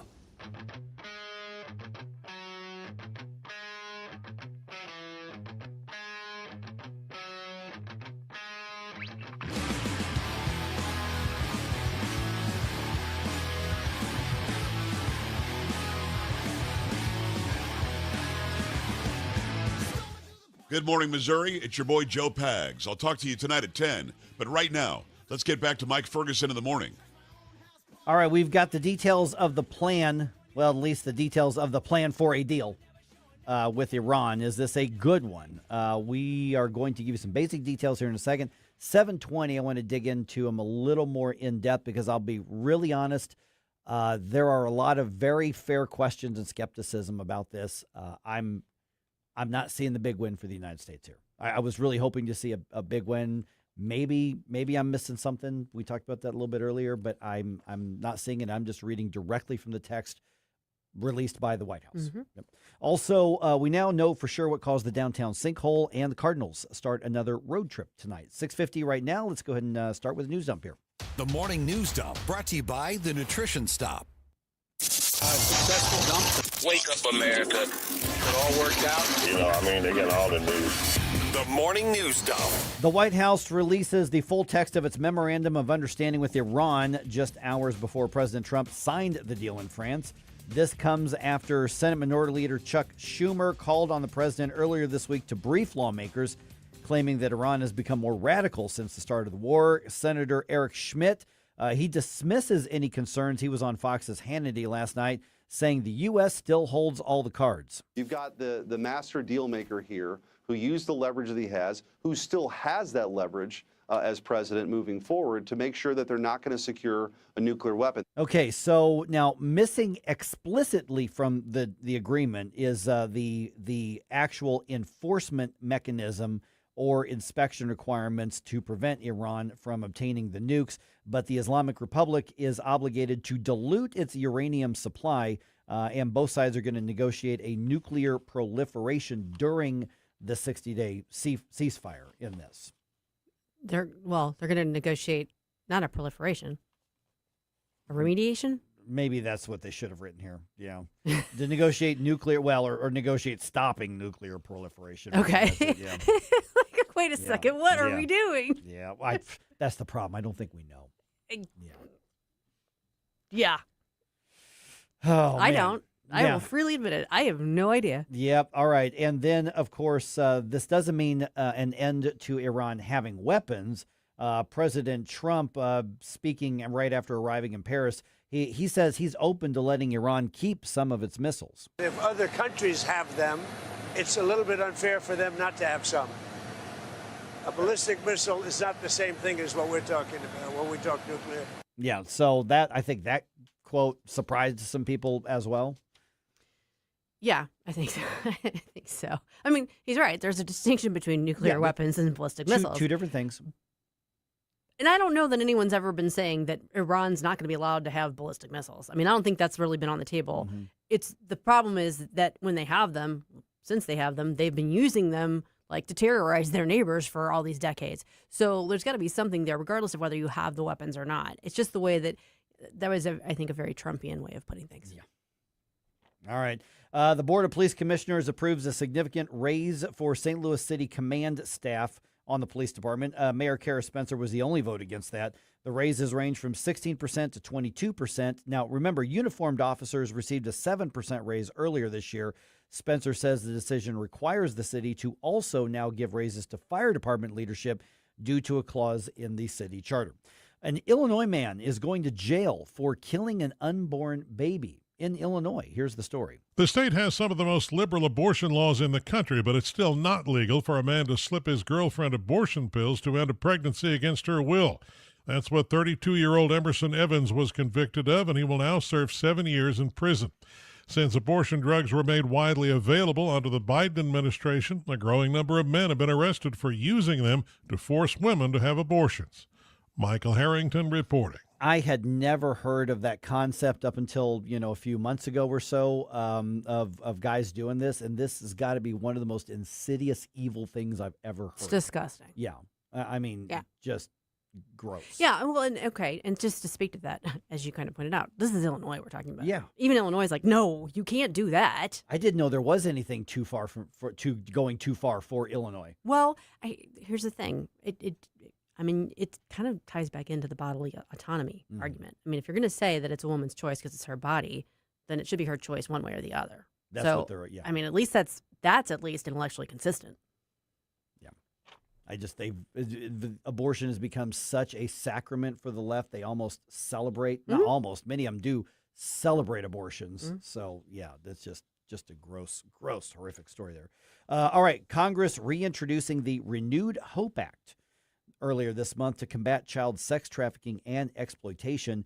Tim Tebow is the founder and chairman of, the Tim Tebow Foundation, and he was on Fox's special report saying there are even more children at risk than he initially expected. That number has risen to 109,000. So it is growing exponentially, and we have to be able to have more people in the fight, better technology, better training to be able to fight back against this evil. The bill provides the Department of Homeland Security with $108 million designed to hire 200 new child exploitation investigators and analysts across multiple agencies there.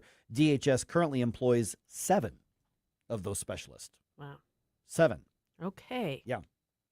For the whole U.S. of A. That doesn't seem like... Seems very low. Yeah. Yeah, So, all right. A water main failure caused the downtown sinkhole. That is the determination of the Missouri Geological Survey. Now, this is actually good news in the bad situation because a naturally occurring sinkhole would have been harder to assess and would have been harder to shore up and fix.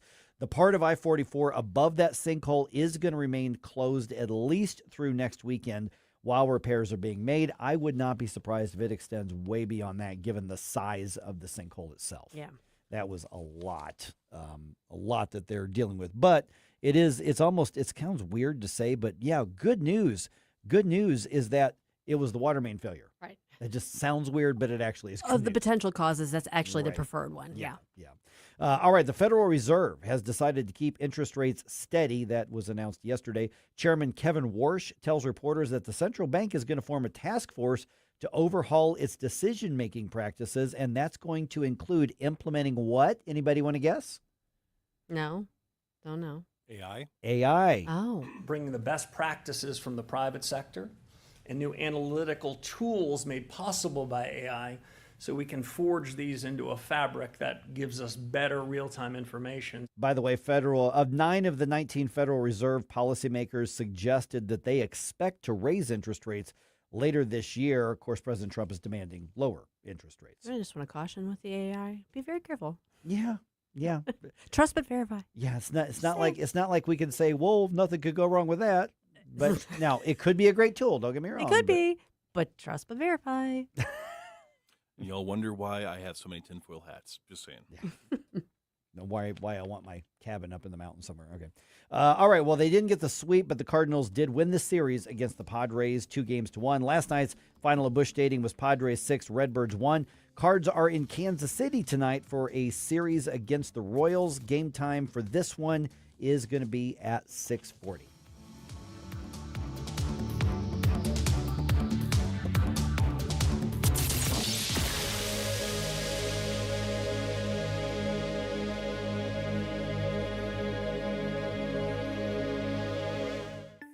The Herzog Foundation is the vision of its founder, Stanley Herzog, and it exists to promote quality Christ-centered K-12 education nationwide.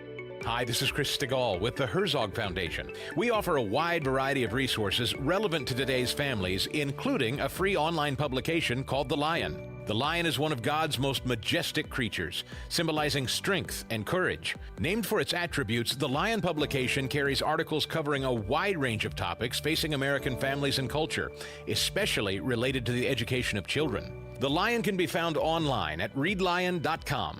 That's READ lion.com. Sign up for The Lion at readlion.com and find dozens of must-read articles published every day. Visit readlion.com and subscribe for the weekly and daily digests so you never miss an article. Readlion.com. That's readlion.com. Hey, it's Columbo reminding you that when the fish are biting, gear up with the best at Bluff City Outdoors. They have a huge selection of all the gear you need for your next trip on the water, including great products from all the top brands in the industry like Mega Bass, Mad Cats, Penn, and more. Plus, join us every Saturday at 11 a.m. on the Bluff City Outdoors Show for great conversation and the local fishing report. Open 7 days a week, 1 mile east of Fast Eddie's at 2813 East Broadway in Alton. Follow them on Facebook and at BluffCityOutdoors.com.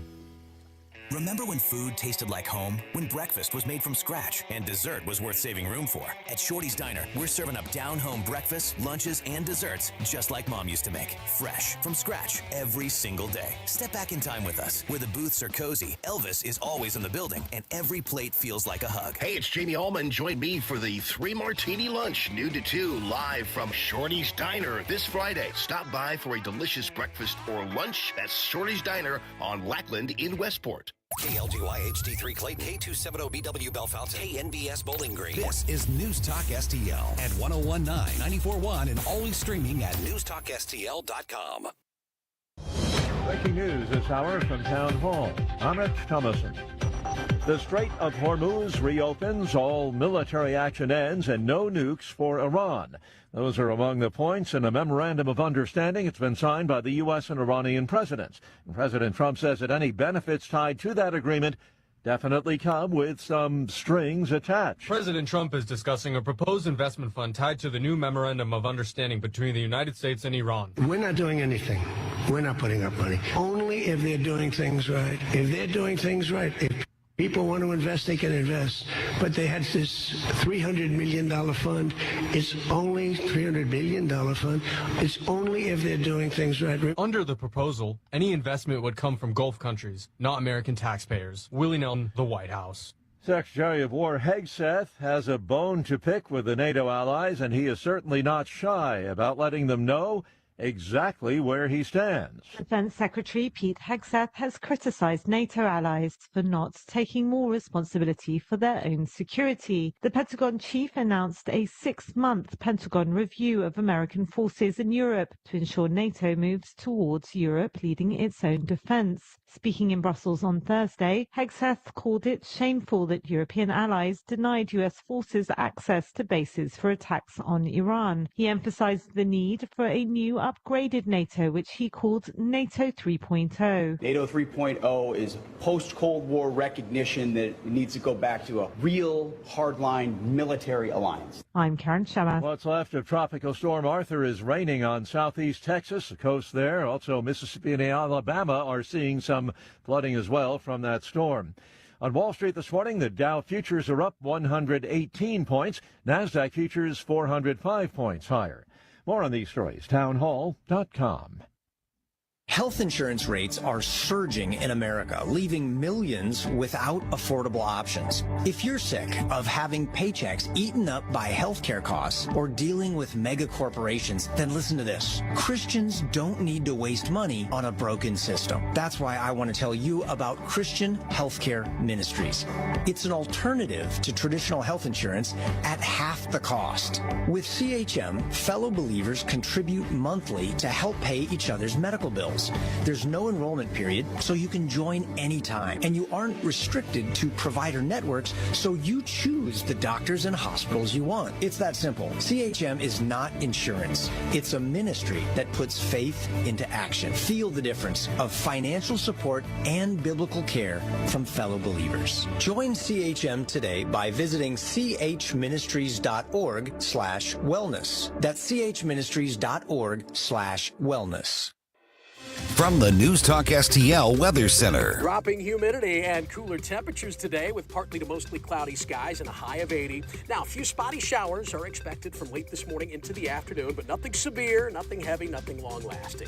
Down to 62 overnight tonight with clearing skies. Then Friday looks nice. Mostly sunny, low humidity, seasonably warm, up to 84 for Juneteenth. Right now, a quick glimpse at the weekend. Saturday looking mainly dry, but Father's Day continues to look wet. From the First Alert 4 Weather Center, I'm meteorologist Matt Chambers. This hour of News Talk STL brought to you by Window World of St. Louis. For replacement windows, doors, and siding, call 800-GET-WINDOWS. That's 800-GET-WINDOWS. When insurance companies know you're represented by Under Law, they know Under is not going to let you be pushed around. Their reputation is built on years of courtroom battles. If you suffer an injury or damage to your property, serve the insurance company notice you have Under Law on your side. A St. Louis firm you can trust to protect you at every term. Don't settle for less. You want to win? Believe me, Under wins. Under, O-N-D-E-R, underlaw.com. At Body of Health, we're a small but mighty family operation with big ambitions for your health. I'm Helene Tobler, and I'm jazzed about how our MRI-grade body composition analyzer is putting personalized health and wellness on steroids. It helps me and Dr. Tobler, that's my husband, refine the advice we give to help you feel better and live longer. Body of Health, trusted, discerning, affordable health care the way it ought to be. Learn more at bodyofhealth.com. That's bodyofhealth.com. Mike Ferguson. I'm a stud. I'm ballsy. I don't take no from anyone. Susie Moore. I disagree on his assessment of the situation.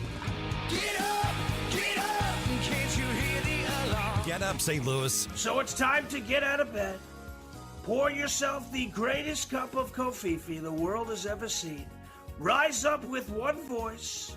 Drain the swamp and take back our country. Today's the day we're going to do it, and it's time to do it right now, believe me. Mike Ferguson in the morning on News Talk STL.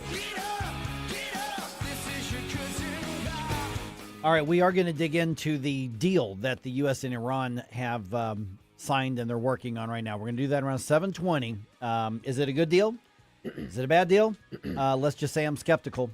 And I've got questions and I've got disappointments, but 7:20, we'll talk about that. I have actually linked that in the Rumble chat box as well, a story with the actual text from the White House in it, so you can check that out. All right, some of the biggest decisions by the Supreme Court still under wraps for the moment. Could be a big day. Looks like a big day for the Supreme Court, at least what we're going to find out from them. Today on some things, we're now joined by Mike O'Neill from the Landmark Legal Foundation. And Mike, I mean, obviously we don't know which hand-downs are going to be next and what's going to come, but we have some really big decisions, as in really massive changes, possibly changes in policy that are still coming from the Supreme Court, whether it's today or whether it's another day. What are some of the biggest ones we should be looking for? Sure. Today, they announced today is going to be a decision day, so maybe we'll get a couple of big ones today. I think we might get the Trump versus Slaughter decision today. This is, again, just my gut feeling, a prediction on it. This is the case regarding the president's authority to terminate the employment of those heads of those quasi-independent agencies, the FTC in this particular case.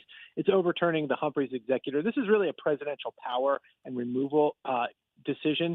This is whether, if you have these holdovers from a previous administration, President Biden, for example, has appoints somebody to serve in the FTC for 5 years. There's an overlap into the Trump administration.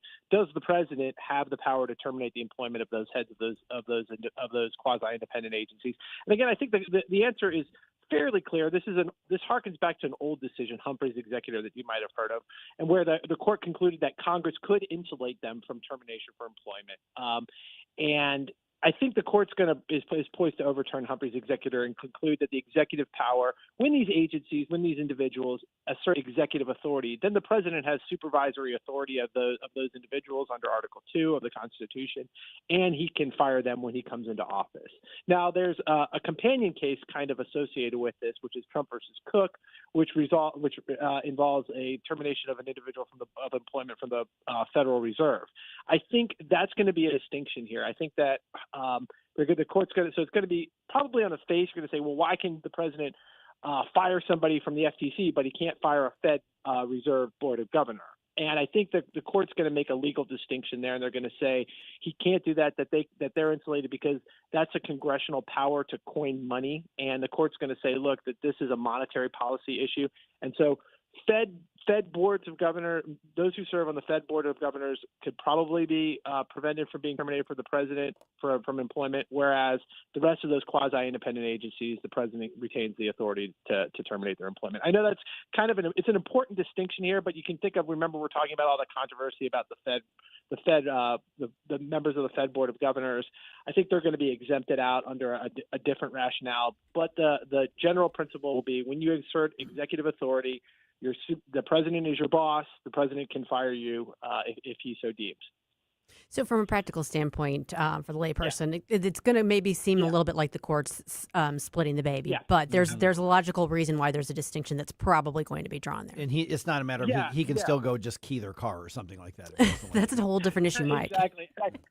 Yeah, this gets a little technical with it, but the individual Lisa Cook, who's attempted to be terminated, the Fed Reserve Board of Governor member Lisa Cook, who brought this case. Remember the cause?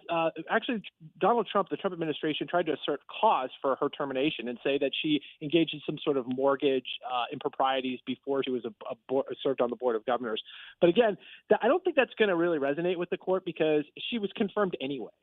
That was out in the public sphere, and then she was confirmed. So I don't think that argument is going to resonate with the court that she engaged in some sort of financial impropriety before she was a member of the Federal Reserve. So again, I think that there isn't kind of an important distinction here, and there is a recognition. We remember we always get into the fact that the court recognizes sometimes there needs to be rubber meeting the road, the reality of the situation here. And they are going to try to work to find a constitutional argument to preserve that independence, recognizing the independence of the Federal Reserve Board of Governors. So, and they're going to probably look to the power to coin money. That's a congressional power right in Article 1. So I think that they're going to rule that the president couldn't terminate, that the president's efforts to terminate the employment of Lisa Cook were improper.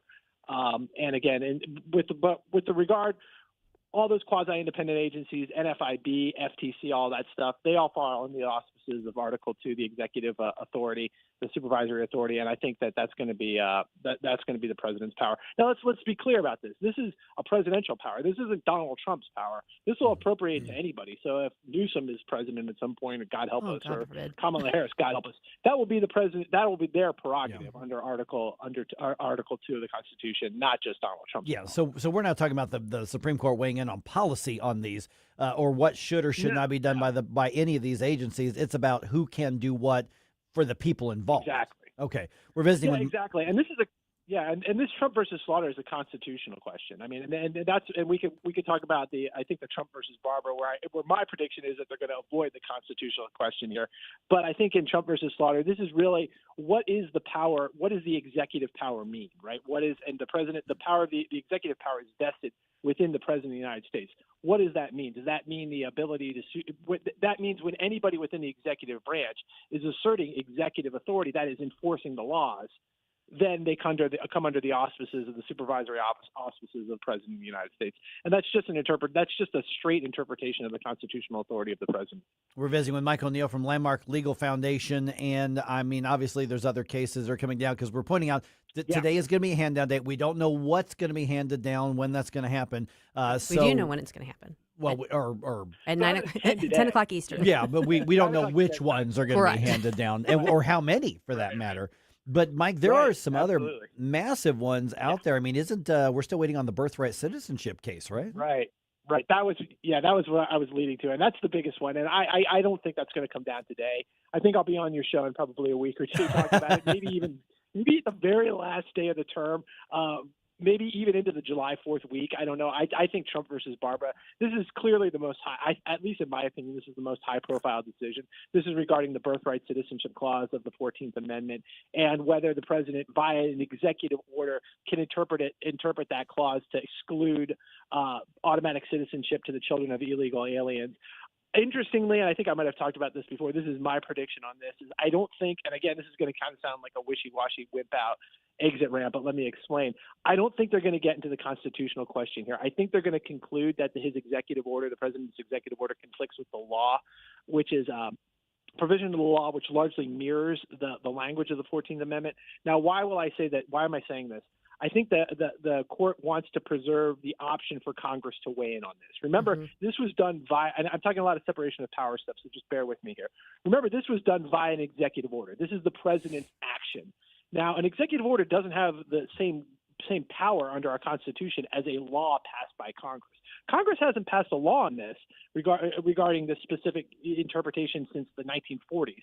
And the law that they have on the books largely mirrors the 14th Amendment. So on the face of it, you can say that the law and the way the law has been interpreted, this provision the past 70 or 80 years, again, is inconsistent with how the president's executive order. So the court can conclude that the law trumps, pun intended, trumps the executive order, and the executive order is illegal.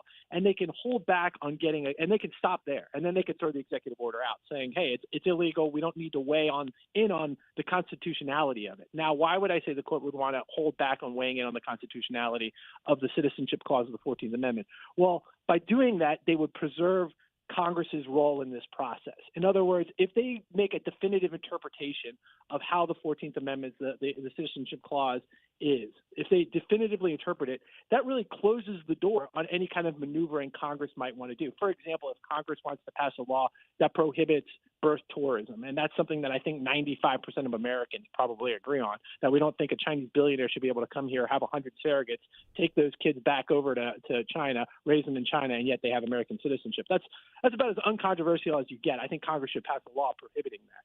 If the court, however, rules on the constitutionality of it and definitively says, nope, you're born in the United States, you're automatically a citizen, then that closes the door on Congress doing anything. And now we know John Roberts, how he operates here. We know he doesn't like to do that. If he can avoid those thorny constitutional interpretations, he's going to do it, and all the while preserving the role of Congress in the process. It's a little bit, that's kind of a little complicated, but I kind of see that that's where it's going. This is just my prediction. I could easily be wrong on this, but knowing John Roberts, knowing Brett Kavanaugh and Amy Coney Barrett, I kind of feel like that they might be weighing that way, and those are the swing justices I think that are going to be determinative in how this case is resolved. So here's my theory, Mike. There's 20. I love hearing other theories. There's 20 cases left. It's June 18th. Last week, that Thursday and Friday are July 1st and July 2nd of the America 250 weekend. I cannot imagine the justices want to stick around any longer than they have to. So my prediction is that we're going to get like 5 cases today, and then we're going to have 2 decision days next week, and then they're going to save Barbara versus Trump for Trump versus Barbara for June 30th, and then get the hell out of Dodge. That sounds good. I mean, I think so. I mean, that could easily be it. But again, I think and you said they're going to add days. They always add a bunch. If you look at the calendar right now, I think it's only 2 scheduled opinion days, but always towards the end of June, they end up adding days. So certainly that could happen. I hope we don't get 5. I'd like to see it spaced out a little bit so that nothing gets lost. For folks like me who like to talk about this stuff and follow it and comment and write based on all of this, I wish it were a little bit more spaced out so you don't have to. So you don't have Trump versus Cook, Trump versus Slaughter, and then Watson versus RNC. I've got all my writers geared up. I've got all my writers geared up with their pre-writes on all the different big decisions because we don't know what's going to happen. Exactly. Yeah, Watson versus RNC, real quick, is a good one. This is particularly appropriate because this involves the propriety and legality of the state laws that allow the receipt of mail ballots post-election day. And I think this is going to be, again, a win for election integrity. Too bad this decision didn't come out about a month or 2 ago with regard to the California fiasco, what's happening out there.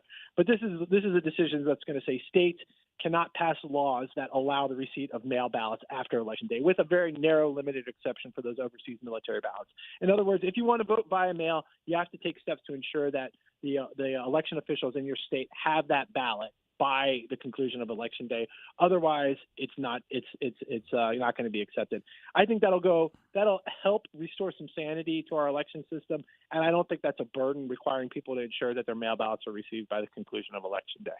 All right, Mike O'Neill, Friends of Landmark Legal Foundation. We've already tagged you on social media. The website is just landmarklegal.org, right? You got it. Absolutely. All right. Well, I'm sure we'll talk to you again soon, Mike. Thanks so much. All right. Thanks a lot, guys. Y'all have a great day. Thanks, Mike. You too. All right. Was it a good deal for us? At 7:20, we'll go over what we know about the agreement with Iran. Don't try to make me stop. No inspiration. You have a soul so dark it is no more. And all at once depart. Mike Ferguson in the morning. Everybody wants me to dance. Could you imagine FDR dancing? On News Talk STL. I've had enough of this. Turn my eyes to your indifference. I'm here to talk with you guys about windows. Yeah, windows. They're not all the same, and I'm going to tell you why. You heard me talk about Window World before. They're one of only 2 replacement windows with the Good Housekeeping seal of approval, and they're ranked number 1 in the country for a number of windows sold by Qualified Remodeler magazine. They've been doing it for over 20 years, and that's been helping improve the look and energy efficiency of more than 80,000 homes right here in St. Louis. And the St. Louis location has been owned, operated, and managed by born and raised St. Louisans for more than 23 years. So if you're thinking it might be time for new windows, call today for a free home estimate. It's 1-800-GET-WINDOWS. What I like about Window World is the product itself. Their windows are durable, they're secure, they're energy efficient, and they're built with double-strength glass that you don't typically see in replacement windows. And you're covered with a lifetime warranty. That includes parts, glass, breakage, and labor. That's a big deal. And they don't just do windows either. Window World can help also with siding and doors, basically everything on the exterior of your home except for roofs or garage doors. And here's something a lot of companies don't offer. Their customer service team is available 7 days a week. That means including on weekends. Over half of their appointments come from repeat customers or referrals, and that's saying something. They've also been big in the community. They've raised over $4 million over the past few years for charities like Action for Autism and St. Jude, and they are the preferred windows of your St. Louis Blues. Right now, they're offering 36 months, same as cash financing with approved credit. So if you've been waiting and been putting this off, now is the time to act. Call Window World at 1-800-GET-WINDOWS. Colombo and Company. J.D. Vance just got a presidential endorsement from The View. How much weirder can 2026 get? We'll try to make sense of it all Thursday with Virginia Cruda from the Daily Wire and Dr. Randy Tobler. Live and local weekdays at 2 on News Talk STL. Chris Arps here, and after Becky and I leave church on Sunday, we head down the street to Capriotti's to grab a classic meatball sub. I love Capriotti's, and you will too. Visit Capriotti's now at 2 locations on Manchester, McKnight, and Rock Hill, and now in Creve Coeur on Olive, just 1 mile west of 270. It's a brand new show on News Talk STL, JC's Sunday Showgram. The world pretty much came to a stop this week in 1989 when a little movie called Batman opened. You'll hear my conversation with Kim Basinger. Also, it's back to 2013 with Weird Al Yankovic in the studio. And why did my very first radio gig get cut short after only 1 show? All brought to you by the Weber Automotive Group. Sunday morning, 7 to 9. Then podcast each Monday on NewsTalkSTL.com. License number GL250000615. Hey, Dad, what causes drains to clog? Grease, hair, soap scum, and tree roots. Tree roots? This town has old pipes and big trees. They find each other. They grow inside pipes? They bust into pipes. Whoa. Once they're in, the water stops flowing. Can we fix it? The big green grasser machine can fix any clog. Green is always grasser at grasserhomeservices.com. This app is absolutely fantastic. Yes, I listen on my phone. If you have a phone, you have a radio. It is awesome. Download the all-new News Talk STL app and listen anytime, anywhere.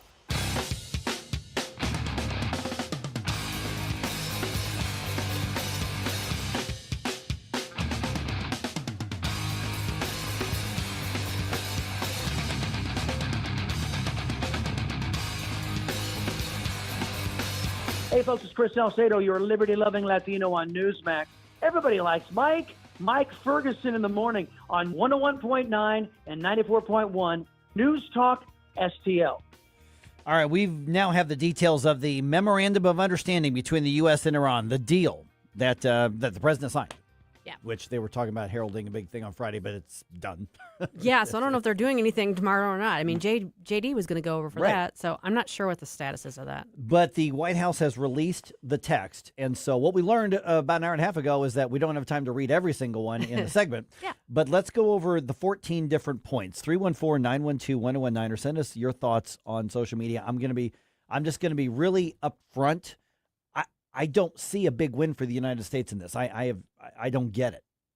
I was hoping that there would be, a big thing that clearly shows, okay, we won, and you're going to, comply with keeping the world safer. I don't see it. I'm still waiting for Ashton Kutcher to come out and tell us we've been punked. There you go. Okay, so let me try to basically do a synopsis of each of the points. How about that, Susie? I think we can do that. so. And then if I'm misrepresenting it, then you can jump in on me here. The point number one is the declaration that they're going to stop blowing stuff up. So basically the hostilities stop. But Lebanon is also included. Basically that permanent termination of military operations on all fronts, including in Lebanon.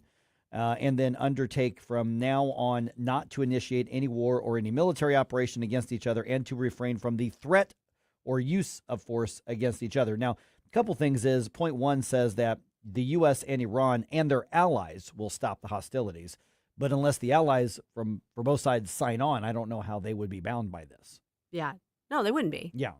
And then also, even since this was signed, President Trump has already threatened, if you don't comply, we'll bring more bombs. So I don't know if that counts or if it doesn't count. Yeah, I don't know what. Define threat. Right. Or just consequences. It's not a threat, it's a promise. That's right. Yeah, basically. Number two, the U.S. and Iran will respect each other's territorial sovereignty and not interfere in each other's internal affairs. Mm-hmm. Oh, okay. Okay. Number three, the United States and Iran will commit to negotiating for a final deal in 60 days unless they both agree to continue or extend that deadline. Correct. Okay, pretty simple there. Here's number four. The U.S. agrees to begin the removal of the blockade in the Strait of Hormuz. And Iran will, let's see here, traffic of the vessels in the strait will go back to normal, go back to pre-war normal, essentially. The U.S. will then also remove its forces from proximity of Iran within 30 days of the final deal. So this is we're going to get out of your neighborhood. It seems under like certain conditions. Yes. Yeah. Mm-hmm. Number five, Iran will make arrangements to allow for safe passage of commercial vessels at no charge for 60 days from the Gulf to the Sea of Oman and back and vice versa. The commercial vessels will immediately begin to, travel again through that area. And then considering the needs for removing the technical, the military obstacles, the mines, things like that, Iran promises that they will start removing those within 30 days. So we're backing out immediately. They've got 30 days to get things in order for the safe passage of shipping, and oil tankers, basically. Number six, this is one of the big, I'm just going to read this one word for word, though. The United States of America undertakes with regional partners to develop a definitive, mutually agreed plan with at least $300 billion U.S. for the reconstruction and economic development of the Islamic Republic of Iran. The mechanism for the implementation of this plan will be finalized as part of a final deal within 60 days. All required licenses, waivers, and permissions needed for the relevant financial transactions will be granted by the United States of America. So we heard rumors of a $300 billion reconstruction something. The president said it was fake news, but he may have been referring to be fair, he may have been referring to the idea that the U.S. was just going to give them $300 billion. That's not the way this reads. It doesn't prevent that. But the bottom line is that under this, Iran is going to be the recipient of at least $300 billion from somewhere, from someone. Right. Investment basically in the reconstruction of them from Gulf states is what it sounds like. Yeah, it doesn't say that, but it says but the U.S. will partner with this as well. So the we're sound involved. clip that you played earlier said that. Yeah. The which one? You played it during the news dump. It was a sound clip that you played that said it was someone explaining what that was. I don't know. It was in your news dump. Okay. Talk about Eric Schmitz? No. Oh, you may have been in the national one then. Maybe it was in the national one. Yeah, the national one. Okay, so number 7, the United States of America undertakes to terminate all types of sanctions against the Islamic Republic of Iran, including the United Nations Security Council resolutions, IAEA Board of Governors resolutions, and all unilateral U.S. sanctions, primary and secondary, in an agreed-upon schedule as part of the final deal. The Islamic Republic of Iran and the United States of America acknowledge the critical importance of the sanctions terminations issue above mentioned and express their intentions to immediately address these issues in negotiations. So basically, they can sell their oil to whoever they want.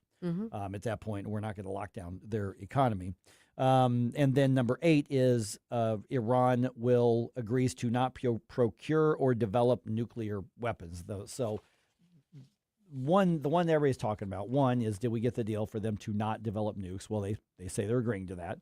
But the $300 billion, which, by the way, is separate from another upwards of $100 billion in unfrozen assets that they're going to get as part of the deal. Yeah, there's two different things there. Yeah. One has to do with reinvestment and reconstruction of Iran. One has to do with unfreezing their funds. Right. Yeah. So the first one is the $300 billion that we kept hearing a lot about.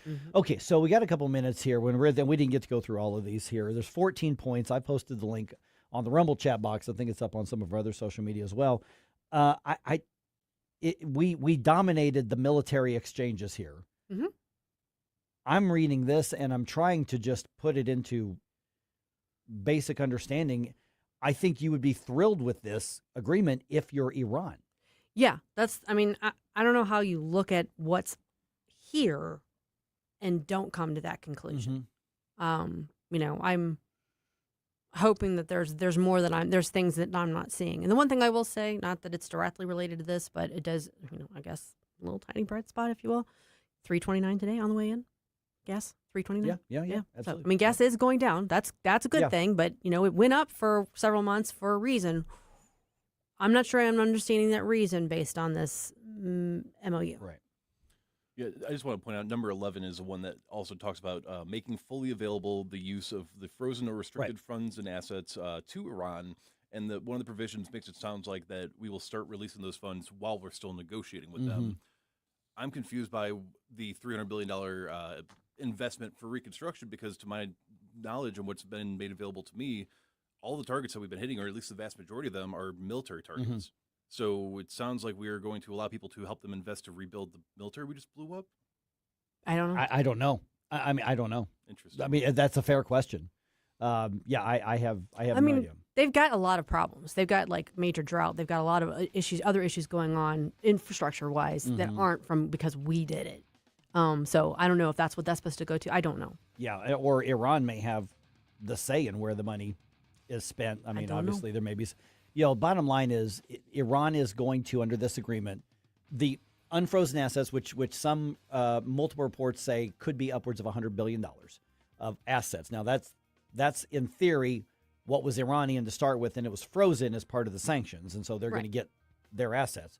And then the $300+ billion, we don't know where that's coming from, but we know that they are in line to receive $300 billion from somebody that is being shepherded by the U.S. Now, whether that's just our tax money, I don't know. I doubt it. Or a coalition of other countries, which it appears to be, or as private companies. We don't know, but the end result is I don't think Iran cares where the money comes from. They're getting $300+ billion. Well, in other news, by the way, I just the more I read it, the more I digest it, I don't see how this is a win for the United States. I just don't see this. No, no. America's leading voice for tax reform is in St. Louis tonight, and you can meet him, and you can get your questions answered about the tax reform choice Missourians will face in August. We're speaking with Grover Norquist coming up at 7:35.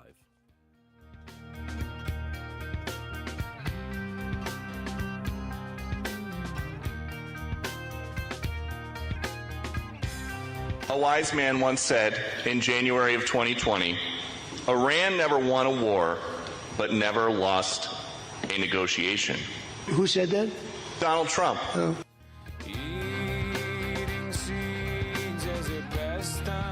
from the News Talk STL Weather Center. Dropping humidity and cooler temperatures today with partly to mostly cloudy skies and a high of 80. Now, a few spotty showers are expected from late this morning into the afternoon, but nothing severe, nothing heavy, nothing long-lasting. Down to 62 overnight tonight with clearing skies. Then Friday looks nice, mostly sunny, low humidity, seasonably warm, up to 84 for Juneteenth. Right now, a quick glimpse at the weekend. Saturday looking mainly dry, but Father's Day continues to look wet. From the First Alert 4 Weather Center, I'm meteorologist Matt Chambers. John Bill Roofing reminds you we are in the stormy season, and that means if you have even the smallest leak in your roof, you could soon have a much bigger issue. Call the John Bill to make sure that your biggest investment is protected. That call can save you major dollars. If you do get hit during a storm, John Bill has a rapid response team. Call 1-800-NEW-ROOF. 1-800-NEW-ROOF. 1-800-NEW-ROOF, John Bill. Larry Connor's Commentary, brought to you by Vincent's Jewelers, offering a wide selection of jewelry, including lab-grown diamonds, affordable earrings, bracelets, necklaces, and rings, up to 75% off their natural counterparts. Visit VincentsJewelers.com. This is Larry Connor's Commentary on News Talk STL. Federal judges are appointed by the president for life. Obviously, in some cases, that's not a good idea. I have a recent example. Federal judges, of course, has to be confirmed by the Senate. And sometimes lower federal court judges can quickly slide by unnoticed, basically rubber stamped by the Senate. But that didn't happen with Justice Thomas, nominated by George H.W. Bush. Still, he got approved by a vote of 52 to 48. Now in Georgia, there is a call to remove a female federal judge. Her staff complaining she was having sex in her chambers. Now, how would they know? They say it was so loud they couldn't miss hearing it. Pretty good sex? Well, at first the judge denied it, now admitting she did it with a police commander more than once. She issued a letter. I'm sorry, my actions were wrong. There is no excuse. So maybe it wasn't so good, or maybe she's trying to avoid impeachment. If they had not been so loud, things like that might not have been discovered, go unnoticed. Even in the Oval Office. Hillary, you know what I'm saying. Get more Larry Connors on Larry Connors USA. Tonight at 6 on News Talk STL. When I have business clients or guests from out of town, I often take them to Cafe Napoli. I know they're going to enjoy any of the Napoli locations. Cafe Napoli in Clayton, Napoli 2 in Town and Country, Napoli 3 in St. Charles, next to Napoli C, Napoli Kirkwood, or Napoli Brothers Pizza and Pasta in the Chesterfield Valley. Excellent food and intellectual conversation, if they bring the intellectual conversation. And NapoliSTL.com. NapoliSTL.com. State Freedom Caucus Unfiltered, Sunday nights at 7 on News Talk STL. Hear all the behind-the-scenes stories about what the State Freedom Caucus is doing across the country, directly from the legislators and the people that are doing it. State Freedom Caucus Unfiltered, this Sunday night at 7 with your host, Tim Jones. State Freedom Caucus Unfiltered, now Sunday nights at 7 on News Talk STL. Tim Jones here from my great friends at Comprehensive Chiropractic, the premier chiropractic and sports performance facility in the region. How do I know? Simply put, they've helped me on many occasions. Here's another solution to your everyday aches and pains. The Studio Health and Wellness Center. Services include Pilates and yoga, both with certified instructors. I can also highly recommend the massage therapy, which is not an indulgence. It's a proven method of healing and restoration. Trust my friends at Comprehensive Chiropractic in Eureka, cchiropractic.com. That's cchiropractic.com. Free speech is alive and well in America right here. It's about time somebody stood up for true American values. What this country needs is some backbone. Finally, a president who wants to make real change. 101.9 and 94.1 News Talk STL.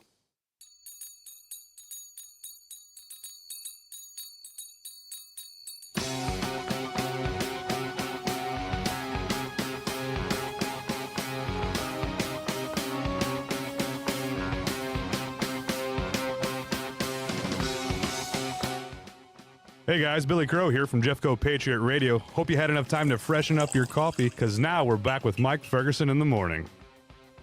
All right, make up your own mind, but at least sort fact from fear-mongering first. Is that too much to ask? Yes. Apparently it is. No. Wait. Maybe it's not. All right. You can do that tonight at an event featuring who I think is America's voice for tax reform and tax reduction, really a stronger voice than anybody else over the past decades. That's Grover Norquist, and he joins us right now. Grover Norquist, of course, founder of Americans for Tax Reform, going to be in town tonight to talk about the proposal to restructure how Missouri does taxes. And Grover, good to chat with you again. It's been a while. And so we're talking about some really, really wonky stuff, and we're also talking about a massive amount of confusion around the state. So we can get to the bottom line, but I think we have to sort the fears from the facts, but also address that there are legitimate questions. Oh, absolutely. Let me suggest giving an overview 50 states, because what Missouri is looking to do is not new, it's not different, and there are a bunch of states that are ahead of you in doing it, and a bunch of states that are alongside of you in doing it. So if somebody tells you, oh, this is new, different, and only in Missouri, they're not leveling with you. There are today 8 states with no state income tax. There are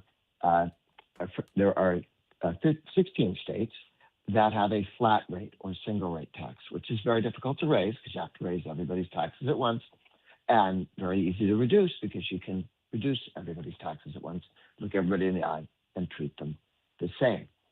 Over the last 15 years, people have looked at Texas and its growth, Tennessee, Florida, New Hampshire, states with no income tax and states with very low and falling income taxes, and said, that's where businesses move. That's where jobs move. And if we don't have lower taxes, our kids will be leaving our state to go to one of those states. After they graduate from college, they're going to go to where the jobs are. Never mind mom, dad, and grandma and granddad. They're going to go to the jobs. And that's been happening across the country. And so there are now 12 states that are in the process of phasing their income tax down to zero. For 12 years, North Carolina has been doing this. They were really the first one to, lay it out and say, here's how we're going to do it. And it looks very much like Missouri's plan. And when revenue comes in, they reduce, instead of spending it all, they put a limit on spending and simply allow economic growth to make the income tax unnecessary. Because if you don't spend the additional dollar that comes in over the spending limit, but you hold spending down, you don't need the income tax. Why does Florida not have an income tax? You can't do this overnight. This will take some time. But in Florida, they never had an income tax. So they spend $113 billion a year at the state level. New York State, they have twice as many people. I'm sorry, they have exactly the same number of people. They spend twice as much money. They spend $115 billion more than Florida does for all the same things. Twice as much per person. Their schools aren't any better, their roads aren't any better, but they spend government money like crazy. So how did Florida get no income tax? It didn't spend as much as New York. So around the country, Oklahoma, right next door to Missouri, has passed a law that will, as revenue comes in, phase the income tax down to zero. The governor of Arkansas has cut taxes each year and says, I'm going to keep doing them until we get to zero. In Mississippi, they actually passed one of those laws that says it's automatically going to zero as revenue comes in, as the economy grows. More of it stays with the people, less of it goes to the government. They are on their way to zero. Kentucky is on its way to zero. They've passed the law that as revenue comes in, it will go to zero. Tennessee's already at zero. West Virginia passed a law that will take them to zero. And now South Carolina. So 5 states in and around Missouri have all passed a law that says automatically it will click down to zero as revenue comes in, as the economy grows, and we will simply not increase spending as rapidly as we have in the past. You don't have to do big cuts or anything. You just have to be careful and not keep spending too much money. And when some money comes in because there's this jump in the economic growth, you don't say, okay, now we're going to spend as if that was coming in every time. Then that's very nice. Let's use that to pay down taxes. Kansas next door has passed a law over the veto of the Democrat to go from 6% tax down to 4%. Iowa dropped their income tax in half from 8.6% down to 3.8%. Their corporate income tax 12 down to 7. Nebraska's in the process of taking its income tax down as well to 3.99 in 2027. So these are all surrounding states in Missouri. Oh, Arizona's taken their rate to 2.5, and then they'll take it to 0. Ohio went to a single rate, 2.75. Their governor candidate says he's going to take it to 0. So around the country, a lot of states are doing exactly what your governor ran on, saying this is we need to do this to be competitive. We want businesses and jobs to stay in Missouri. We want them to come to Missouri. We want our kids to be able to have a life in Missouri and not have to move to some other state or choose to move to some other state, because that's where jobs and opportunities are. There used to be people went to California or New York, the big cities. They now leave those states because of their tax policy. So what Missouri's looking to do is the same thing, take the income tax and take it down over time and limit spending so you don't spend too much money. And make sure that, this is all done in a way that makes sure that we cover all the bases of what needs to be done. Can it be done? Well, 8 states are at 0 now. 5 states are en route to passing the law to doing this already. Iowa's already gone halfway to 0. Iowa's gone halfway to 0. Our friends in Mississippi and Louisiana and Oklahoma and Arkansas have all begun to take their income tax down with the goal of going to 0. Good morning, Grover. This is Susie Moore. I feel like one of the things that gets lost in this is, this is it starts out as a policy discussion and kind of an intellectual discussion, and people that are into this sort of thing, we gravitate towards these conversations, and it doesn't take much for us to understand why this is a good thing. But when you're talking about something that's on the ballot, a measure that's on the ballot for all the voters in Missouri to be taking a look at and deciding whether or not they're going to get behind this really, pretty big structural change to how we do, our revenue intake. It's got to be distilled down, and I don't mean to be glib about this, but basically to bumper sticker logic. Like, there's got to be a way to succinctly sell this to people who are not, really engaged in this, and just trying to make up their mind what's going to be best for their bottom line. If you're trying to kind of distill that just to the 2 or 3 core points of why this is a good thing, what do you think the best argument is? Because the fear mongering against it is bumper sticker level, and people do understand that. Yeah. Yes, and again, this has been debated in many states, and many other states have said we can't afford to keep the income tax as high as it is. We can't afford to keep it at all.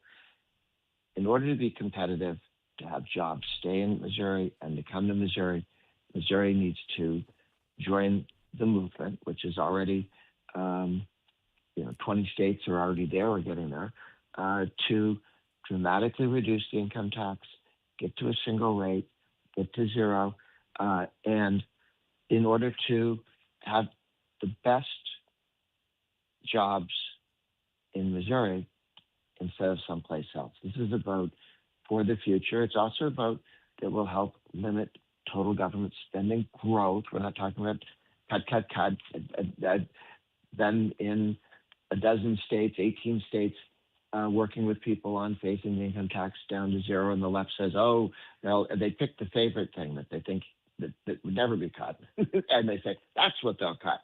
I guess the people who say this would cause problems, driving a car up to Iowa.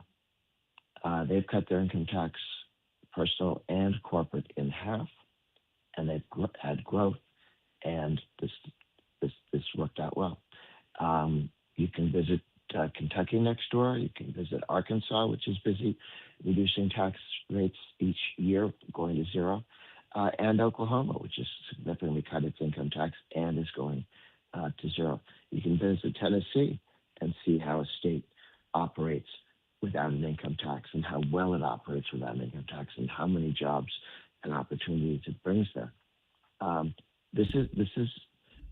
We know what happens if you allow taxes to drift up and spending to drift up.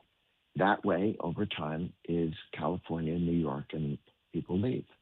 30,000 people have left Seattle, the one city in Washington State, because of high taxes in just the last 3 years. People do move.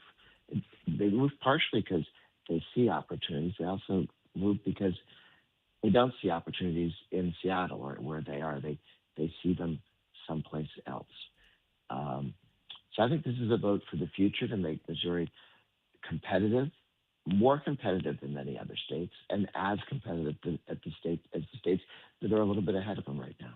All right, Grover Norquist from Americans for Tax Reform going to be in St. Louis tonight. That's going to be over at Lodge de Pere. Details are at NewsTalkSTL.com, and this is in partnership with the Eagle Forum. Our own Tim Jones going to be there, as well as State Representatives Ben Keithley and Bishop Davidson, two of the movers and shakers that helped put this on the ballot. So, Grover, I'm encouraging people, show up with the most difficult questions possible. Yes. I mean, yeah. Yes. Appreciate talking to you again, Grover. Thanks so much. Good to be with you. Thanks, Grover. I want to let you guys know about another exciting event coming up, too. That is tomorrow, Friday, June 19th. Jamie Allman Live. He's going to be there for lunch at Shorty's Diner, just east of Westport Plaza, from noon until 2. You can watch Common Sense Radio live and take in the great atmosphere and food at Shorty's Diner on Lackland Road in the Westport area. As Shorty says, it's not fancy, it's not fat-free, it's just the way it used to be. The Jamie Allman 3-Martini Lunch is going to be live Friday, June 19th, noon till 2. Plan on grabbing some friends and joining us.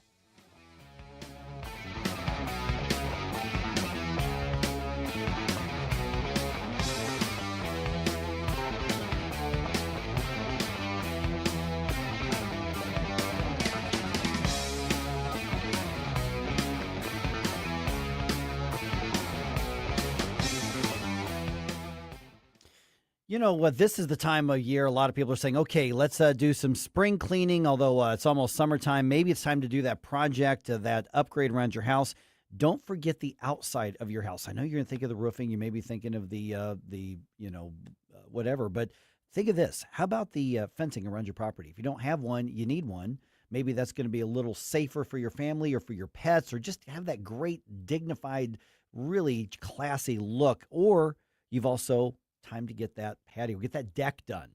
Talk to my friends at STL Fenceworks about that. STLFenceworks.com. They have been transforming homes into safe, stylish retreats with low-maintenance fences and decks for a long time. Listen, this is a St. Louis company made up of St. Louisans, and their reputation matters, and they've got a good one. Why? Because they use American-made products. They use guaranteed products. They use crews here that do this for a living. They don't just go gather up people at the home improvement store. These are professionals. Go to STLFenceworks.com. I encourage you to click on Estimate, and then you can get a digital look at what the project would look like in a ballpark figure. Check it out today, STLFenceworks.com. Hanson's Tree Service at hansonstree.com is your one-stop shop for expert-insured tree care and more in the greater St. Louis region and at the Lake of the Ozarks. Visit hansonstree.com for 24/7 emergency tree care, grinding and land clearing, awesome organic mulch, green resource recycling, and more. Tim Jones here to tell you that whether you're dealing with old man winter at your home or business in the St. Louis region or preparing your lake home for spring, call Hanson's to help you out. No job too big or too small. Mention News Talk STL. Receive 10% off all tree care services. hansonstree.com, hansonstree.com.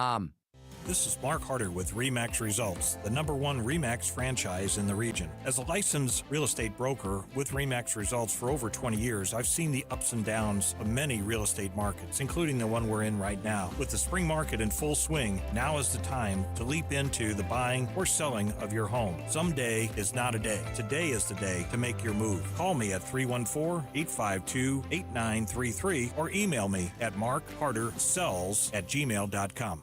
Today, scammers use AI, fake voices, and realistic messages to make fraud look real. If you're pressured to act fast or promise guaranteed returns, don't fall for the call. I'm Denny Hoskins, Missouri Secretary of State. Our office regulates investing and works to protect investors. Call the Missouri Securities Hotline at 800-721-7996 or visit MissouriProtectsInvestors.com. paid for by the Missouri Investor Education and Protection Fund. This is a public service announcement.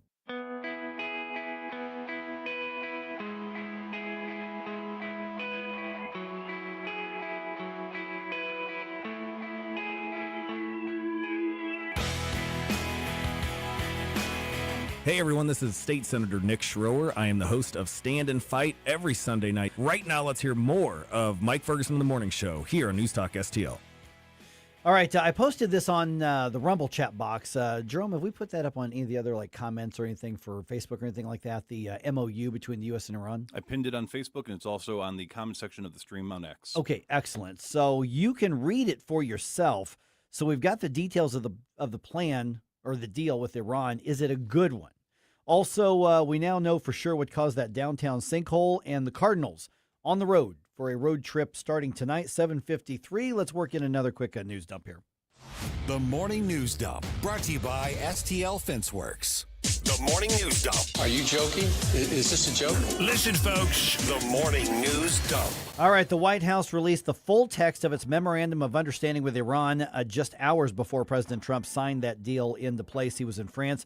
Now, this comes after Senate Minority Leader Chuck Schumer called on the president to brief lawmakers, saying that Iran has become more radical since the start of the war. Republican Senator Eric Schmidt, right here in Missouri, dismissing any concerns about the deal on Fox's Hannity, saying the U.S. still holds all the cards. You've got the master deal maker here who used the leverage that he has, who still has that leverage as president moving forward to make sure that they're not going to secure a nuclear weapon. Okay, once again, we've put the link to the actual text itself from the Trump administration. Among the things, an end to hostilities.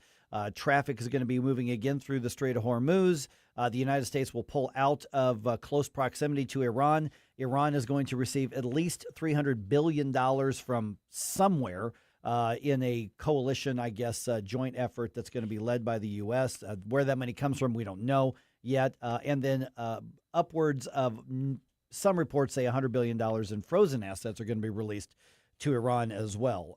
Also, speaking to reporters in actually Paris, President Trump was asked about, well, what about their other ammunition, or not ammunition, but their other munitions as far as like missiles and things. And the president said he is open to letting Iran keep some of their missiles. If other countries have them, it's a little bit unfair for them not to have some. A ballistic missile is not the same thing as what we're talking about when we talk nuclear. Okay, good deal or bad deal. Read it for yourself, and then you tell us. I will tell you that I was hoping to come in today or by the end of the week and say, okay, I get it now. What a great deal. The world is safer, and let's move on and look at the midterms. I don't see it. I don't see it. Hopefully I'm just missing something because I'm not as brilliant as the master deal maker that Eric was talking about there. I just don't see this as a good deal for the U.S. I think Iran should be thrilled with this deal. I will happily change my opinion on it. Yeah. I would like to be able to change my opinion on it. Right now, I don't feel good about it. Yeah. All right, let's see here. What else we got going on? Oh, the Board of Police Commissioners approves significant raises for the St. Louis City command staff. Mayor Kara Spencer was the only vote against that. The raises range from 16% to 22%. Uniformed officers received a 7% raise earlier this year. Spencer says the decision requires the city to also now give raises to fire department leadership due to a clause in the city charter. And her complaint at the meeting was, you are going to cost us over $1 million just by default because of the structure of the city government, and you're throwing our budgeting into chaos. That's her argument there. Okay, the water main failure caused the downtown sinkhole. That is the determination of the Missouri Geological Survey. Now, this is actually good news. It sounds weird, but this is actually good news in a bad situation, because a naturally occurring sinkhole would have been a lot harder to assess and a lot harder to fix, and according to the article I was reading, could have potentially extended down much, much, much farther into the soil. Right. It's a question of contrasting, Earth structural issues versus man-made structural issues. Yeah. Yeah, so the part of I-44 above the sinkhole is going to remain closed at least through next weekend while repairs are being made. But as odd as it sounds, that is actually the best case scenario to find out what happened on that. Still not good, but that's better than, oh, boy, it could be unstable another 10, 20, 30 feet below. Then we got a real problem. But they're saying, nope, water main break, it just saturated all the ground. We just got to fix it, put things back in place, and we should be back up and running. Fingers crossed. Yes. Water mains and sewer mains crossed. Okay. All right. No, don't do that. Yeah, don't do that. That sounds bad. Okay. They didn't get the sweep, but the Cardinals did win the series against the Padres. Cardinals win the first 2 games of the series, but they lose last night. Final score at Busch Stadium was Padres 6, Redbirds 1. Cardinals going on the road again, but they don't have to go very far. Just headed down to Kansas City. Going to be at the K tonight for a series against the Royals. Game time is at 6:40, and the Cardinals remain in second place and remain in that wild card spot for the playoffs as it stands right now. So the Cardinals' destiny as far as the postseason completely in their hands at this point.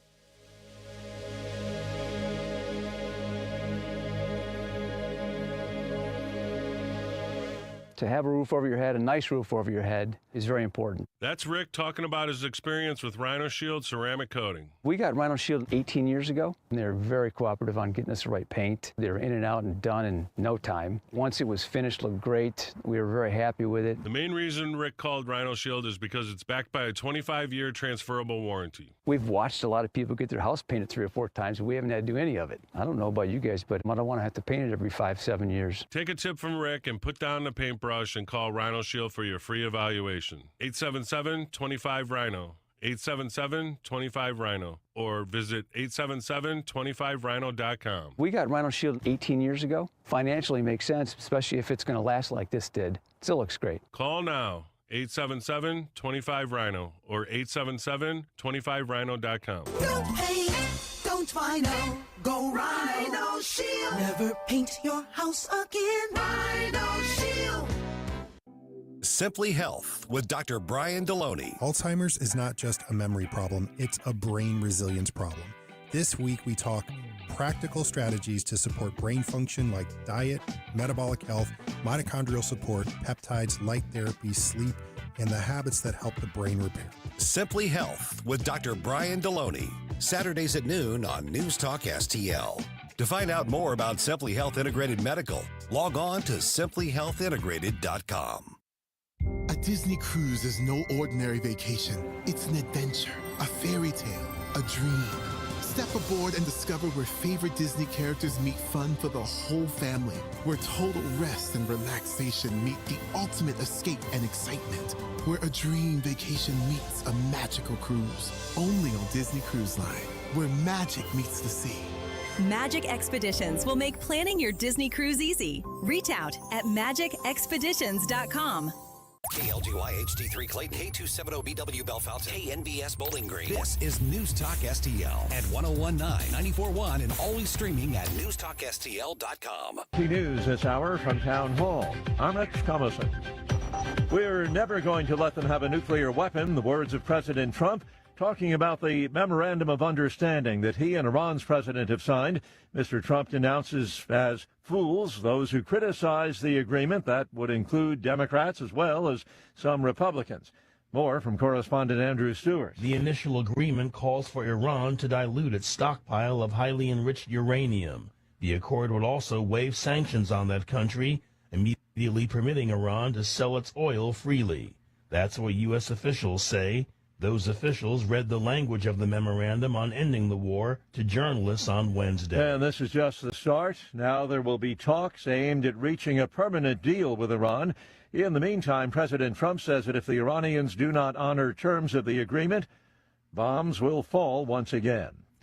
War Secretary Hegseth says it's about time for the European allies to take more responsibility for their own defense. This is Hegseth, who's currently in Brussels, advocates for a newer, fairer NATO alliance. He's calling it NATO 3.0. NATO 3.0 is post-Cold War recognition that needs to go back to a real hardline military alliance that has real military capabilities capable of deterring right here on the continent and taking the lead for the conventional defense of Europe, which you have led on and other nations are stepping up to do. For the first time since March, gas prices now average under $4 a gallon. AAA's national average for regular, $3.99 a gallon. That's down a couple of cents from yesterday. It's down about 50 cents from a month ago. On Wall Street, ahead of this morning's opening bell, the Dow futures 248 points higher. NASDAQ futures are up almost 500 points. More on these stories, townhall.com. About a month ago, I told you about the amazing new documentary, The Story of Everything. In over 600 theaters for several weeks, it had tremendous success. Now you can watch it from the comfort of your own home through exclusive streaming access. For decades, we've been told we're here by accident. Life is a total fluke. But what if the actual science tells a very different story? Yes, The Story of Everything is a film that Hollywood would never greenlight, that atheists and the mainstream media would rather you didn't see, because it explores the staggering math of intelligent design. For life to exist, the probability of creation being an accident totally disappears. The evidence points to a designer and challenges evolution with hard science and undeniable logic. And now it's available to you through streaming with discounted pricing options, so you can easily watch it at home or share it with friends. Giving scientific truth a platform, all you have to do is go to thestoryofeverything.film/Mike. Thestoryofeverything.film/Mike. Go to thestoryofeverything.film/Mike. From the News Talk STL Weather Center. Dropping humidity and cooler temperatures today with partly to mostly cloudy skies and a high of 80. Now, a few spotty showers are expected from late this morning into the afternoon, but nothing severe, nothing heavy, nothing long-lasting. Down to 62 overnight tonight with clearing skies. Then Friday looks nice, mostly sunny, low humidity, seasonably warm, up to 84 for Juneteenth. Right now, a quick glimpse at the weekend. Saturday looking mainly dry, but Father's Day continues to look wet. From the First Alert 4 Weather Center, I'm meteorologist Matt Chambers. This hour of News Talk STL is brought to you by Stifel, serving investors for over 130 years. Contact your Stifel financial advisor at stifel.com. That's STIFEL.com. Hi, Sandy. What's that? I'm reading up on this Amendment 4 on the August ballot. What's 4? Amendment 4 absurdly creates a new un-American minority veto power, but only for ballot issues that we citizens put on the ballot. Don't they say it'll protect conservative ideas? Truth gets in the way of their story. Amendment 4 would mean as few as 5% of the most liberal statewide voters in one congressional district could veto any good conservative idea or reform, even when a big majority supports it. That does sound un-American. How did that get on the ballot? The politicians put it there, and it would empower a small minority of liberals. They could stop funding for police, stop tax cuts, or any other common sense conservative policy we support. Only 5%? One district? That would make it nearly impossible to pass needed reforms or rein in politicians. Yep, Amendment 4 is a misguided power grab by politicians. I'm voting no on Amendment 4. Right. I'm not giving up my constitutional rights. It's a hard no on 4. Paid for by Missourians for Fair Governance. The Vic Porcelli Show. World Cup fans from around the world love America. Too bad the left hates America. We'll see what Karen Catalina has to say about that Thursday at 9:05. Weekday mornings at 9 on News Talk STL. Mike Ferguson. Boo! Relax, nerd. Susie Moore. And that would be a good time to respond with some applause. Get up, can't you hear the alarm? Get up, St. Louis. That's a banana republic without the banana. Mike Ferguson in the morning on News Talk STL. Okay, wokeness on the baseball field has been in the news a lot with the whole San Francisco Giants thing. Because now we've got the whole Pride. And here's the thing is, the Pride days at the different sports venues, it's really passe. Listen, people are saying, no, you religious conservatives, you guys just hate all gay people and you make a big deal of it. We've been ignoring it for a while. Mm-hmm. And then somebody who says, wait a minute, you want me to promote your thing? No, I'm not going to do that. Well, then it becomes a thing. Because what happens with like really, conservative people of faith and who aren't on board with the LGBT stuff, you know what they do about Pride Night? They don't go. Yeah. They go do something else instead. That's really what it comes down to. But there's a new kind of twist on this. Not what happened in San Francisco, what happened in York, Pennsylvania. And I just found out about this a few minutes ago. Oh. So they've got a minor league team there, minor league baseball team called the York Revolution. And today was supposed to be their big Pride Day at the ball field, and they have these rainbow sleeved flags for their uniforms for the York Revolution. And several of their players said no. Wow. Many of their players said, we're not doing that. We're not wearing the rainbow stuff. Give us our regular uniforms. We'll get out there, but we're not wearing those. So now the team's got a problem. Oh? What happens? You got several players Oh, and you can't just bench them all, can you? No. But a lot of players they're like, we're just not doing it. They didn't say anything, against LGBT communities or whatever, but they're just like, we're not doing that. So now what do you do? Yeah, so I thought it was clever. I believe it was on the hats that they put the Bible verse that explained what a rainbow was for. And I thought that was a respectful yet clever way of showing your disagreement while also not making a grandstand gesture about it. This is what the rainbow means to me, is what those players were saying. And so I think if it was something like that again, I don't know how you do that with the shirt though. And the shirt that's on that paper that you just held up for the stream camera, that's not a good looking shirt. That looks like something it's an ugly uniform, like either like a Woodstock hippie or like a clown would have came up with. It's really weird, and they weren't objecting because it's just an ugly uniform. Basically, they took the rainbow flag stripes and they just put it on the sleeves of the uniform. Is what they did there, because the rest of the uniform's pretty old school, nice looking uniform. And so the York Revolution canceled tonight's game. They just canceled it entirely. They canceled it. Whoever has tickets for it they'll be treated like a rain out where you can use the tickets for somewhere else. They put a big apology. They slammed their players. They're making a $10,000 donation to a local LGBT activist group. And they are, instead of saying, okay, fine, just wear the uniforms, our regular uniforms, instead of allowing the players to dictate the uniform thing, they are so on board and so worried about backlash from the, I guess, LGBT activists, left-wing media, whatever, that they've decided to cancel the game and try to blame it on the players.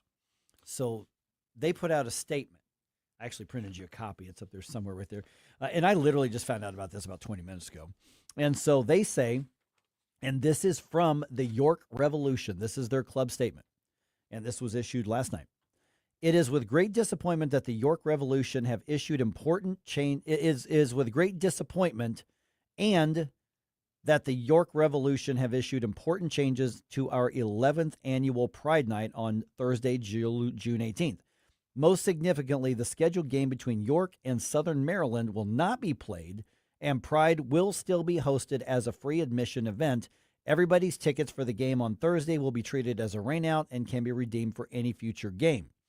This decision was not reached lightly. Unfortunately, several of our players have refused to wear the scheduled Pride Night jersey, and the club decided that hosting the event is more important than forcing our players to wear jerseys they are not comfortable with and playing the game. As a result, and out of respect for the Pride community and the York community as a whole, the York Revolution have decided that the game on Thursday, June 18th, will be forfeited, and the Pride Night will continue on as a feature element of the evenings at Wellspan Park. We feel this is the best way to stay consistent with our longstanding partnership with the Rainbow Rose Center, JLS Automation, and the long list of allies that have always been key partners of the York Revolution's success in York, Pennsylvania. To be clear, this action by the players is completely inconsistent with our vision as the most welcoming place in York, as a small token of our regret for the last-minute change of plans and support for the LGBTQIA plus representing partners. We are making a $10,000 donation to the Rainbow Rose Center to support and further their work in making sure the York community is as inclusive as we strive to make Wellspan Park in York, Pennsylvania. And then it was like, here's what's going to happen at the thing tonight. So. Okay, well, a couple things here. So I understand that there is some level of required unification of sports teams. I mean, in football, we were taught you are a unit. You are all the collective as a one, thing. I don't understand why this has to be ingrained integrally into the uniform rather than saying, look, guys, it's Pride Night. We'd like you to wear maybe like a headband or like rainbow socks, something that if you support this and you want to stand with the community, you can still express that, but you're not obligated. It will not compromise the integrity of your uniform. Right.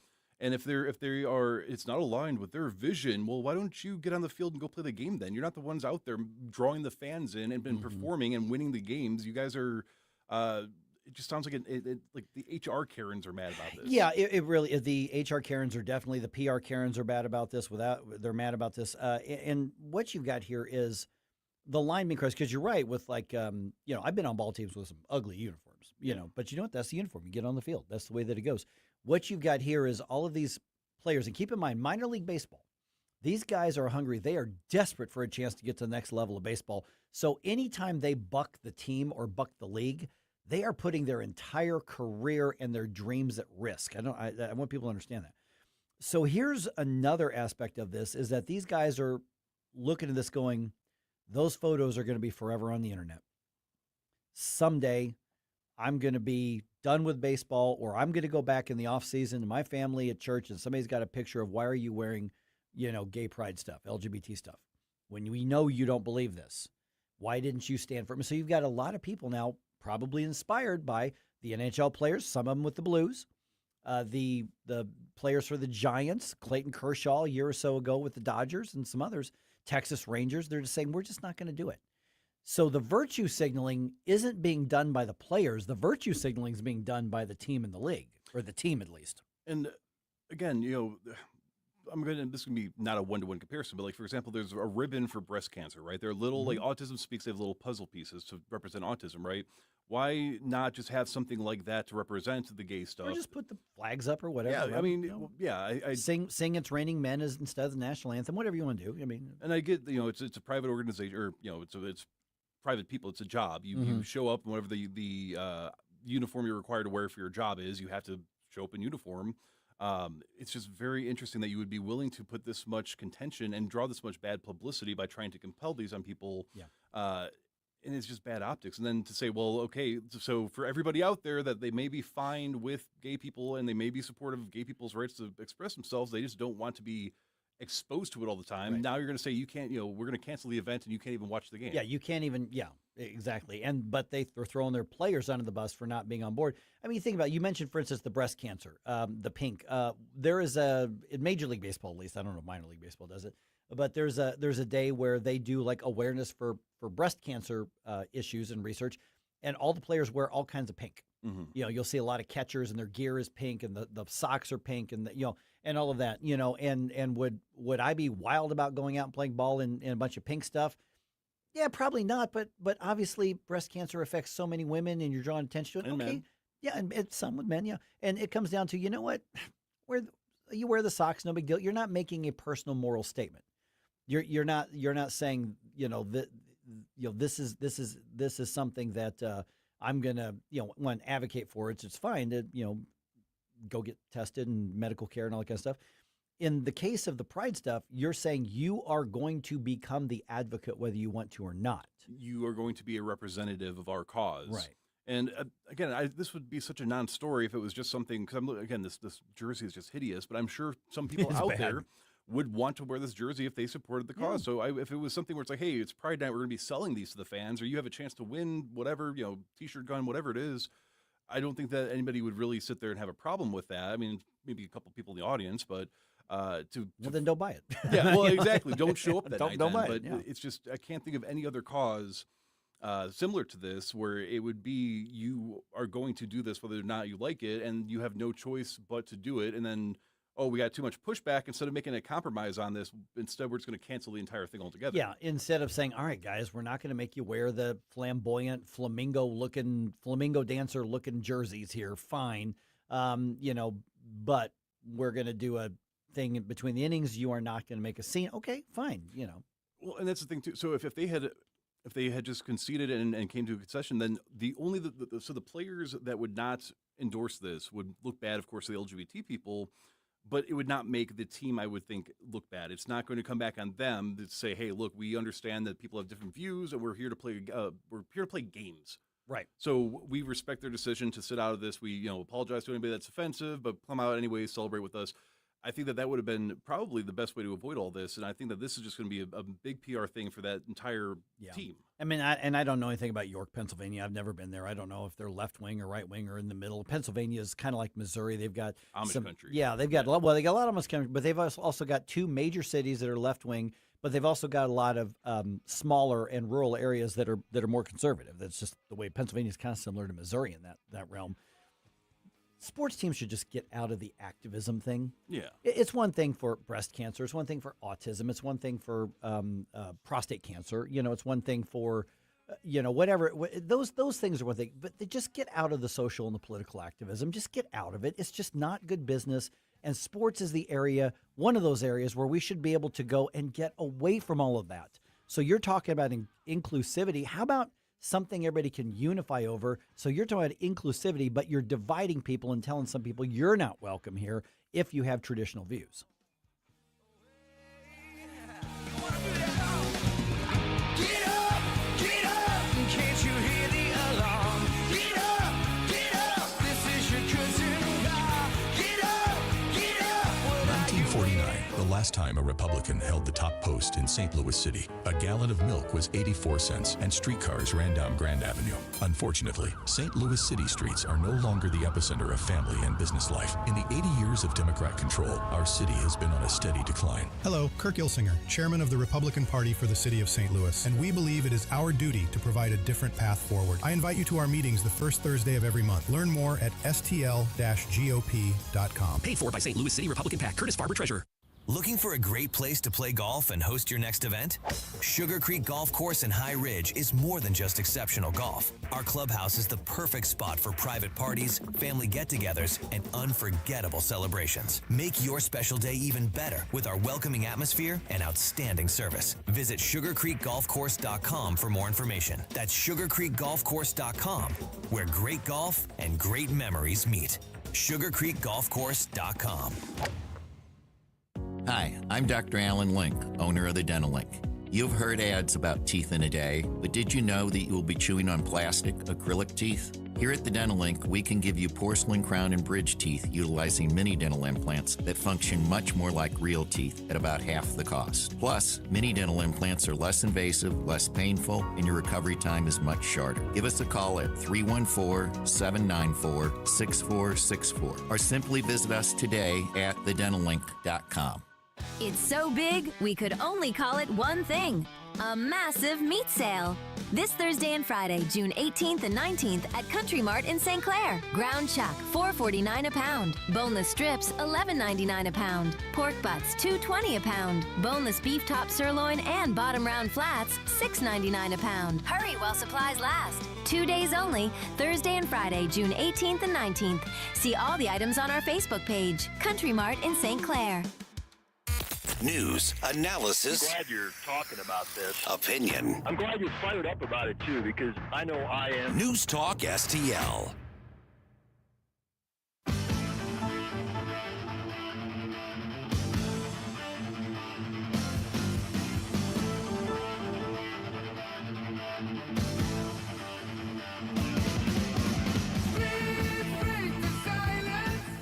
Hi, it's Vic Porcelli. And Ken. Hi, Ken. Hey, Vic. Ken and I are on every Monday through Friday here on News Talk STL. Right now, you're listening to Mike Ferguson in the morning on 101.9 and 94.1 News Talk STL. Whoosh, my morning people. Somebody reminded me it's Father's Day coming up this weekend. Oh, yeah. I completely forgot about that. We don't treat our dads well enough, do we? I like to think that I did when obviously my dad's been gone for a long time, but no, that was a big deal. I mean, so somebody asked the question, what do dads actually want from? So we know the stereotype of what they get. Dropped my little readers here. Don't. I know. We're doing a live production here, Mike. It's live radio. This is what we're doing. So, yeah, but anyway, you were saying. So. Yeah, I mean, we know what dads generally get, like with socks and ties, and right. But this will be interesting. What do dads actually say? They so somebody put the question up there on Reddit, and what's interesting is on this show here, all three of us, Susie's dad's gone, my dad's gone, your dad is as well, right? I think, yeah. So I mean, none of our dads are still around anymore on this, but my dad died 8 years ago, I think it was, and so. So basically, a lot of the common responses were the intangibles. Be able to spend time with family. Not be expected to go out to a meal with my in-laws. Nothing wrong with being taken out to a meal. Don't complain about that, guys. Another one is just a day off, meaning from everything, from all the expectations. Some others said just time with kids, away from a time with kids when the kids are away from the screens. Away from their phones, away from their video games, stuff like that. Yeah, actually, now that I think about that, that was sort of one of the traditions we did. Is we would just go out, fishing or camping or something like that with one of my friends. That sounds awesome. Yeah, that sounds awesome. Yeah, and I've got my daughter lives here in town, but my son lives down in Florida, so I don't get to see them. He's a dad now. Oh, congratulations! Yeah, so he's this is his second Father's Day. So really, it's that stage now where it's like it really is about him. I'm sure he'll call, but that's he's now the guy. It was just kind of a generational thing here with it. So, but yeah, I mean, it's like what do I want? My daughter always says, reserve that day. That's my day. I'm taking you out. That's fine. She'll take me out to a nice lunch or dinner or whatever. That's fine. I'm one of those. I just don't. Yeah, I don't really need anything. I'm all right. I think once you get to a certain age, or your kids get to a certain age, it becomes sort of that behavior. I mean, it's like me with Christmas when people are talking about Christmas gifts or birthday gifts. I mean, they're like a small handful of things I could really think of that I want, but I'm like, I'm an adult and I make my own money. Yeah, I mean, it's one of those things. Like it's the thought. The thing with the last couple of years was experiences. You know what? How about there's a concert coming up? Give me a ticket or two to that, for instance. That would be one. Some other things here. What was some of the answers were pretty. All of them were so consistent with time with the people I want to be with. That was the answer. That was a lot of it. Or time off. Now there's one guy who said he wants a sword. I don't know if he's going to get that or not. Every dad should have a sword. Yeah, every day. Yeah, there it is. But one answer came in. I love my family, but I'm also an introvert. So the perfect day would be my wife leaving with the kids at dawn and not coming back until bedtime. Sounds like there might be some bigger issues involved in that one than just. Well, I do want to clarify as well. When I would go with my friends and their dads for these outings, they made sure that the wives were not around, so that way the guys could be bros around each other and be very bad influences on us. But it was a good time. Here's the thing: is a lot of times we want to make the day. You were like, well, it's about you, but really it's about us doing something for them. Mm-hmm. Like for instance, and the ones who say, okay, Dad, we got a big Father's Day plan. We're going to go this here, and then we're going to take you here, and then we're going to take you here. And Dad's just tired by the end of the day. So most of us guys are going to be like, we appreciate the thought, we're going along. But really what I wanted is just a simple day to relax. Say thanks. That's fine. It doesn't have to be a big deal. I mean, Dad's knees hurt. Dad's a little sore. He just needs some time on the recliner. Well, then that's a consistent theme on this list that we're looking at. Is it looks like which was on Reddit, by the way. Yeah. Oh, because they're the intellectual powerhouse right, for all things omniscient. But it really does come down to the things that it seems that either cannot be purchased, or and again, this might be more of a guy thing, but like I think guys in general are just more frugal. So it's like, oh, I would like this, but I don't want to spend money on it. Oh, well, I would accept it from you if you spent money. Okay, a pack of decent socks is good. So that's not just a media trope. What is it about? Is it just because luxury socks seem like a wasteful purchase, or what's up with the whole socks thing?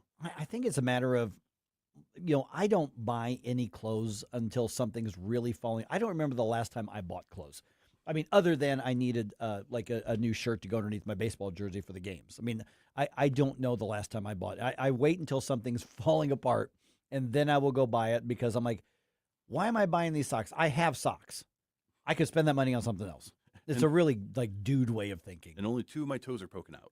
Yeah, exactly. Socks, yes. Pressure washer. Okay, that one. I get that. I get that entirely. I don't know what it is about pressure washing, but it is very cathartic. It's just therapeutic almost. Yeah, it's one of those. It's like almost like when have you ever split wood with an axe? Mm-hmm. Yeah, been a long time. But now not a huge one. I had the more like firewood like kind little of thing, hatchet. Yeah. There's something about you split the small logs, not like a lumberjack cutting down trees, but there's something about that's so satisfying about it. See, and the funny thing is with whether it's Mother's Day and Father's Day have such different vibes. I think a lot of people think it's just the same thing. No, it's not. Moms get celebrated as they should. Moms get treated to extra stuff. Now, unfortunately, my mom lives in a whole other part of the country, so I don't get to see her too much. But mom should get taken out to lunch or dinner. Mom should get a big present. There should be kind of some pageantry on it. Most guys, I'm going to stereotype here. Most guys, we just don't think that way. We just like simple, relaxing. You know what? There's a game on. Let me watch the game. You know what? I want to hang out. I want to take a hiking trip or whatever the case is. It's just so different. It's almost like men and women are different. Huh. I wonder if anybody's ever had that observation before.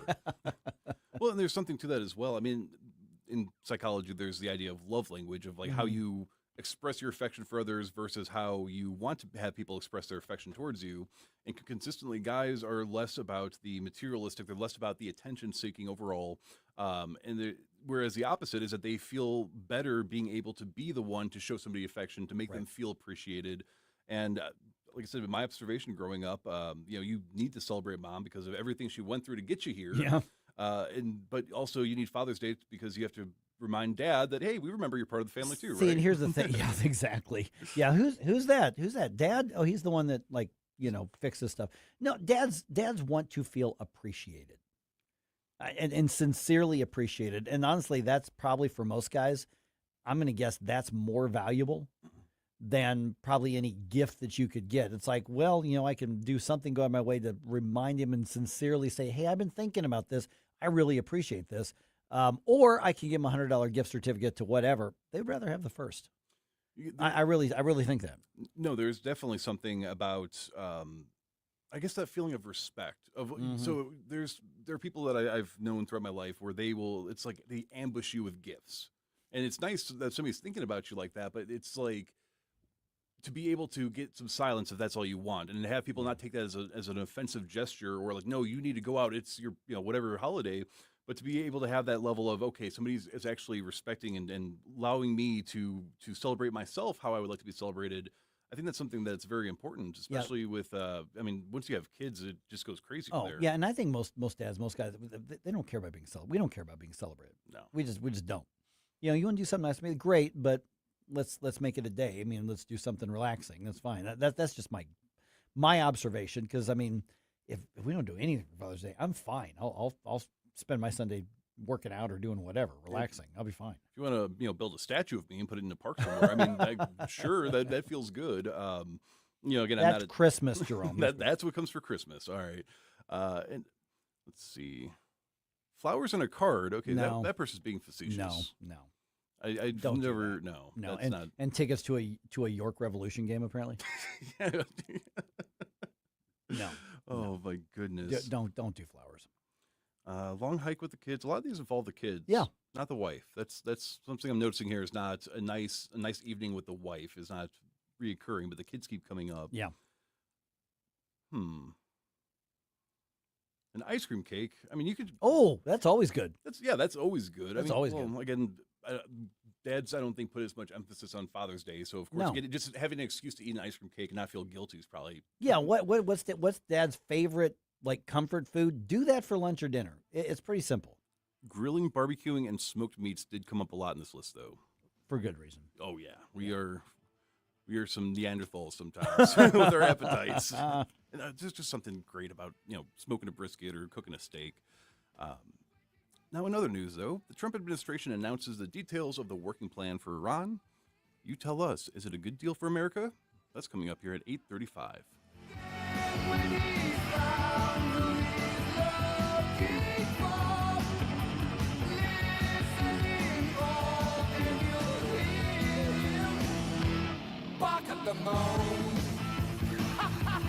Mike Ferguson in the morning. Someone in that control room is out of control. On News Talk STL.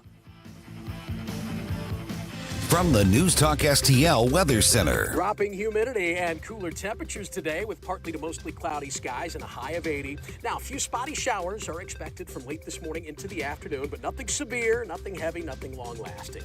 Down to 62 overnight tonight with clearing skies. Then Friday looks nice, mostly sunny, low humidity, seasonably warm, up to 84 for Juneteenth. Right now, a quick glimpse at the weekend. Saturday looking mainly dry, but Father's Day continues to look wet. From the First Alert 4 Weather Center, I'm meteorologist Matt Chambers. Fox News commentary with Craig Gutfeld. Next. From around the world, Trey Yingst, joining us from Tel Aviv, Israel. To Washington. I'm Mike Emanuel. To your own backyard. If a story impacts you or your wallet, we're on it. It's the Fox News Rundown. We give every story the deeper look it deserves with must-listen interviews and smart analysis from the voices you can trust. Start your day with the Fox News Rundown. Listen and follow now at foxnewsrundown.com or wherever you get your favorite podcasts. Here's Greg Gutfeld. Who are you to pick on this plan after looking the other way for almost 5 decades? This has been a violent open sore on the planet forever, and Trump lanced it, and now you're complaining about what's in the little deal, what's going on here, blah, blah, blah. I already know some things. I could see things with my own eyes. The Iran military is decimated, infrastructure is gone, the economy is in a shambles, which means that the world's biggest state sponsor of terror isn't in operation. One way to stop an agent of chaos is putting their entire existence in chaos. And Trump kind of already knows. He does that all the time. He's like, if somebody's messing with him, you just make their life difficult. Did that with Iran. You can complain all you want, but that is a concrete success story you can see with your eyes. Iran isn't sponsoring any terror. They can barely sponsor a little league team. For more commentary like this, go to foxnewspodcast.com. Cards fans ready to dress for the occasion? Well, Friday, June 26th, as the Cardinals take on the Miami Marlins, you'll get a brand new all-over Prince shirt. But that's just the start. You'll also get the matching shorts, too. It's not just a shirt, but a full summer set that brings a tropical twist to game night and makes waves in the stands. Available in medium and XL while supplies last. More details and tickets now at cardinals.com/promotions. The weekend starts here. Grab your crew and kick it off at Friday Night Live at Busch Stadium. Every Friday night home game, Budweiser Terrace turns into the hottest happy hour in the Lou with $5 beers, $5 hot dogs, $7 margaritas, live music, and more all game long. Meet up with friends, soak in the energy, and keep the night going with baseball under the lights. Good vibes, great deals, your new Friday tradition. Get tickets now at Cardinals.com. This year, America turns 250, and News Talk STL is celebrating our nation's semi-quincentennial all year long. News Talk STL, #1 for live and local Soros-free talk, with proud supporters of our 250th birthday celebration. Trolley Stop Bakery, DG Firearms, and The Yard Guy. 250 years strong, and we're just getting started. 101.9 and 94.1 News Talk STL. If you have a phone, you have a radio. I listen to News Talk STL on the app driving to work. Download the News Talk STL app. You got to get the News Talk STL app. Love the app. Can listen anywhere in St. Louis. And listen anytime. News Talk STL right on my phone. Anywhere.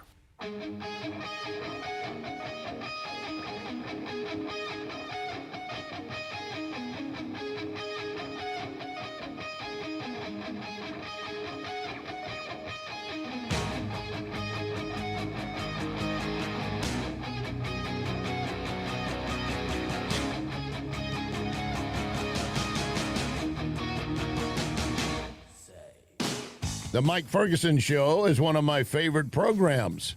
In addition to Larry Connor's USA, catch my program at 6. Now, back to Mike. What did we start in the Rumble chat box? We're like talking about tannerite and blowing stuff up and don't include what in the world? What is going on with you people? Whatever they're up to, they didn't give me an invite. Is that what they do for Father's Day? I guess. Well, somebody said, "Yeah, I want to blow up." What was it? I forget who it was. Said, "I want to blow stuff up with tannerite." I mean, it's a good pastime, I guess. It's just I'm not against that. Don't get me wrong. I don't know where that would have popped up. I looked out for a second. I'm like, whoa, that has gone. I would say that's gone off the rails, but apparently we've blown up the rails for Father's Day. Make sure any holiday that you do that involves tannerite, you are walking away with all of your digits intact. Let's just say yes, that. Yeah, exactly. Jeez. Oh, by the way, have you noticed all over the area, and I think all the different municipalities bought these signs from the same place because they all look the same. I've seen them in Maryland Heights. I've seen it in Bridgeton. I've seen it in Creve Coeur. I've seen it in, where else? At Clayton, I think. And there's signs that just are posted all over town. Reminder, fireworks are illegal and then they list the town. So it's just like a couple weeks reminder that any possession or use of fireworks or blowing them up is illegal in pretty much every community here in the metro area. And then, of course, they'll let you sell the tents there because they want the sales tax revenue, but you're not allowed to own them or firing them. And I know that a lot of cities, they'll be looking for fireworks stuff and they'll be looking for that. But I think fireworks may be sort of on the way out. which community was it around here? Somebody, I think it was maybe it was one of the North County communities, just canceled their fireworks, like their big municipal celebration, just because of the cost. Oh. And so now some celebrations aren't fireworks anymore. They're hundreds of drones doing different lighting and stuff in the sky as well. So are we in an era of the fireworks sort of becoming a thing of the past? Both local, like in your stuff, like bottle rockets, and the real big stuff. From my warm, damaged hands. No, it's an American tradition.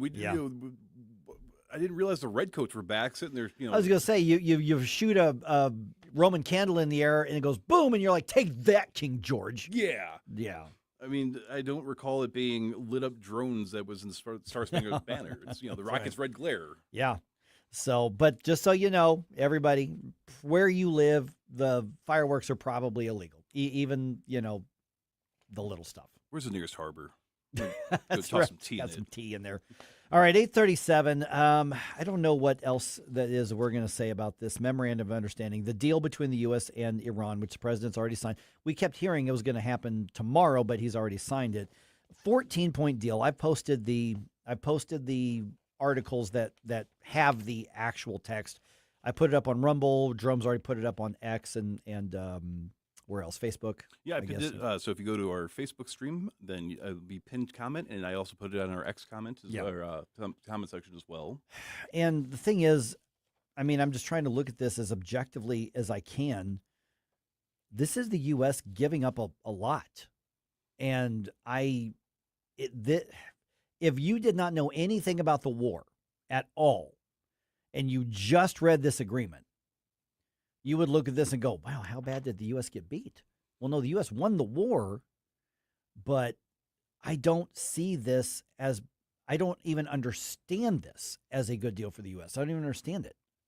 I've been trying to think of some scenarios where this would be a positive on our end. So obviously if we conquered Iran somehow, and it just hasn't been announced yet, but somehow they're one of our, they're a 51st state now, then it would be worth obviously all of the investment and all the concessions that are being made because, hey, they're us now, right? I don't believe, I think we would have Pete Hegseth flexing on camera right now, talking about, if that was the case.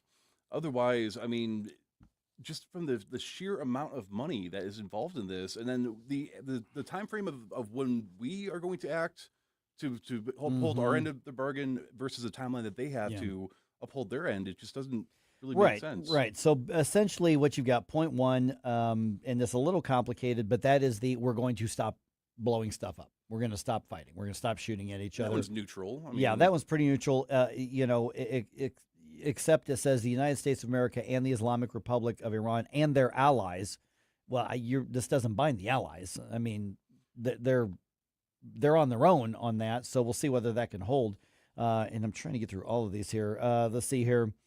Number two, each country respects its own sovereignty and territorial integrity. Okay, fine. U.S. Number three, U.S. and Iran commit to negotiating and achieving a final deal in 60 days, but that could be extended with mutual consent. Okay, fine. That's just a timeline thing. Number four, immediately upon signing this, so this is in effect now, the U.S.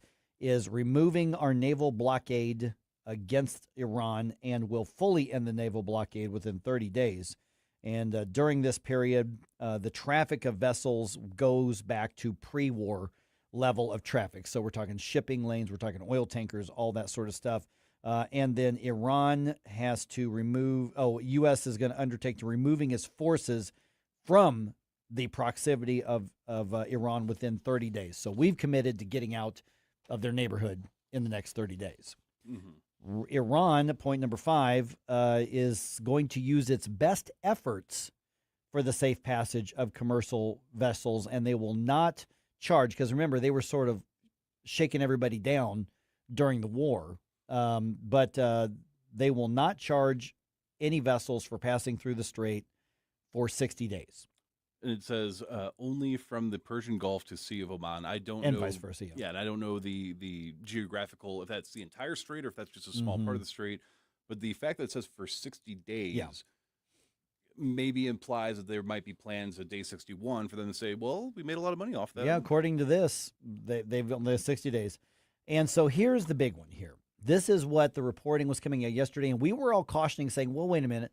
Let's get the facts before you start accusing the U.S. of, providing Iran with $300 billion, because the president said that was fake news. Well, it's not fake news.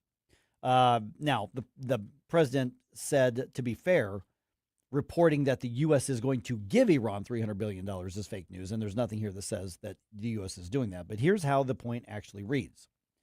The United States of America undertakes with regional partners to develop a definitive, mutually agreed plan with at least $300 billion U.S. for the reconstruction and economic development of the Islamic Republic of Iran. The mechanism for the implementation of this plan will be finalized as part of a final deal within 60 days. All required licenses, waivers, and permissions needed for the relevant financial transactions will be granted by the United States of America. So it doesn't say that the U.S. is going to give Iran $300 billion. It does not say that. It doesn't say that we won't. It doesn't say that this is going to come from governments. This could be businesses investing in it because they want a piece of that oil. But the bottom line is that this guarantees that Iran is going to receive somehow from somebody $300 billion. At least. Yeah, and that is, I mean, there's no way for us to know exactly what it would have taken for that to come onto the table to begin with. Mm-hmm. But that in conjunction with point number 7, just to summarize, it's talking about terminating all sanctions mm-hmm. against Iran. And then furthermore is working towards the immediate unfreezing of potentially, I believe you mentioned the number. Which is, which one? The unfreezing of their assets. Let me see here. Oh, 11.11. Yeah. And multiple reports say that the frozen assets, which are in theory, well, they're Iranian assets that we've frozen because of their terrorism support and all those sorts of things, that could be up to $100 million. And that's separate from the $300 million. So Iran could right now be getting a windfall of about $400 million as part of this deal. And it's later on in the same point about the unfreezing of the funds, it uses the language that says during negotiations, mm-hmm. which technically right now I think yeah. So it's not even after we have seen good behavior for the 60-day time frame and whatever comes then will happen. It looks like that mm-hmm. this is a concession that's being made to unfreeze them now. Yeah, and another one, point number 10.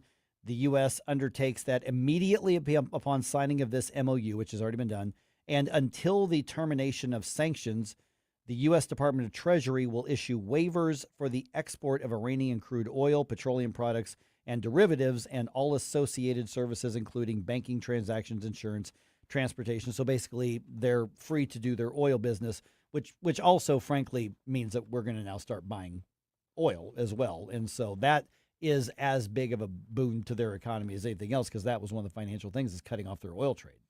Yeah, and the interesting thing as well, comparing what the initial build-up into Operation Epic Fury was, is I don't see anything about also the regime can no longer kill their protesters. Oh, no, there's nothing in there. But I guess our big victory here, number 8, mm-hmm. Iran affirms that it shall not procure or develop nuclear weapons. Yeah, the concessions from Iran is that they agree to not They do agree to not move forward with any nuclear weaponry and ambitions, and they have to basically sweep the Strait of Hormuz and get rid of the mines. Mm-hmm. That's it. That's really all that we have committed to a tremendous amount. Iran has committed to not having nukes, which, to be fair, that was the big point of the whole thing, according to the president. I think that obviously the oil and the commerce had a lot to do with it as well. But Iran is only agreeing to not pursue nuclear weapons in any way, and then also essentially get rid of the mines out of the Strait of Hormuz. Other than that, Iran is the beneficiary of everything on this. Yeah. I mean, even looking at the agreement that we will totally allow the inspectors to come back in and make sure we're not redeveloping nuclear. I mean, just on face value, and again, it's really worded very oddly, so it's mm-hmm. hard to sometimes make sense of where one thought stops and one continues. But this just looks like the Obama deal again, with bigger numbers. With bigger, more dollars. $1.7 billion from Obama to basically say, hey, you have to let these independent committees come and check out and make sure you're not developing a bomb. And by the way, you have to promise not to make one. It just seems like we got that deal again, except that this time the strait was closed for a bit, and now we're trying to get that back open. I don't understand. I mean, if you're Iran, you're thrilled with this deal, I would think. Oh, I mean, this completely favors And if I was Hezbollah, maybe if I was any of the other proxy groups, I would be sitting there saying, "Hey, Iran, remember we worked together, right? I heard you got some we new all money." hate infidels, right? Yeah. You know, I heard you got some new money coming in. Let's meet up. I just don't like it. Yeah, this is. I am truly shocked. I was really hoping to find out what the deal was, and frankly, I was hoping I was going to have to eat some crow because I've been skeptical of the whole thing, and I was hoping to go, oh, I get it. Boy, they understand they got beat. They are, you know what? Yep, we're gonna. I don't see it. I don't see it. Maybe there's something I'm missing. You know, I know he plays 87D chess or whatever, but I don't see it. I think this is a great deal for Iran. I don't see what the deal is for the U.S. other than it is going to be freeing up more oil, which obviously benefits a lot of things. So we are going to see oil prices start to come down, gas prices. That part is very good, but other than that, we're kind of giving away the store. Well, President Trump for the past few months has been saying that Iran is just begging us to make a deal. Well, now we see why. I would take this deal in a heartbeat. I'm sure they were begging to get this deal. As a quick reminder, we are celebrating our 5th birthday as a radio station. That's going to be coming up on June 26th. You can go to NewsTalkSTL.com to get more information on that. It's a free event, all ages. The retro nerds are going to be there and putting on a great performance like they always do. So check that out and come say hi on Friday at 7 p.m.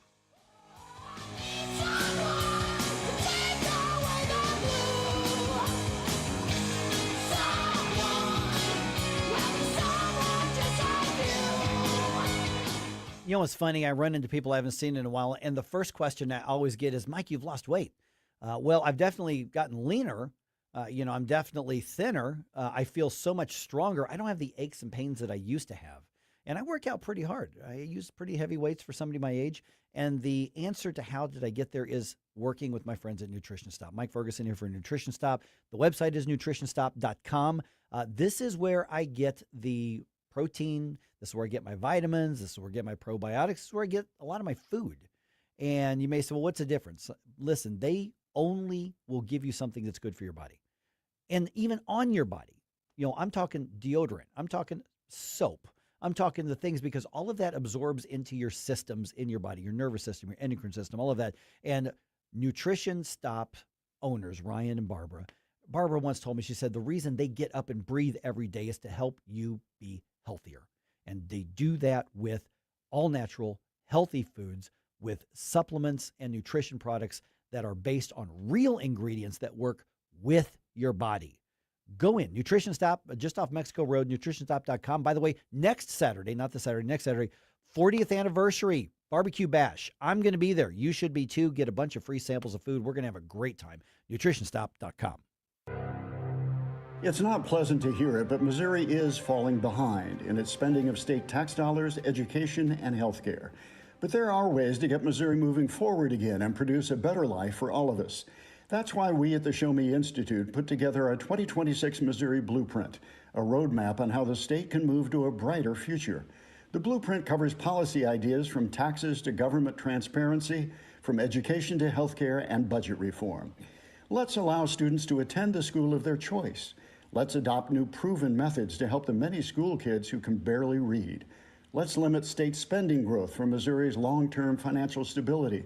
And let's invest in future needs with more nuclear energy. Why not common sense reforms to make things better for all Missourians? Check out our 2026 Missouri Blueprint, moving Missouri forward at showmeinstitute.org. The Show Me Minute has been brought to you by Show Me Institute and Show Me Opportunity. Hey, when pests invade your home, you need someone you can trust. It's Jamie Allman here, and at Buckingham Pest Control, they're not just your exterminators. They're your neighbors and friends. A locally owned family business and St. Louis Magazine A-List award winner, providing affordable, quality pest control. Plus, they offer energy-efficient TAP attic insulation, the only insulation that controls pests. BuckinghamPestControl.com. That's BuckinghamPestControl.com.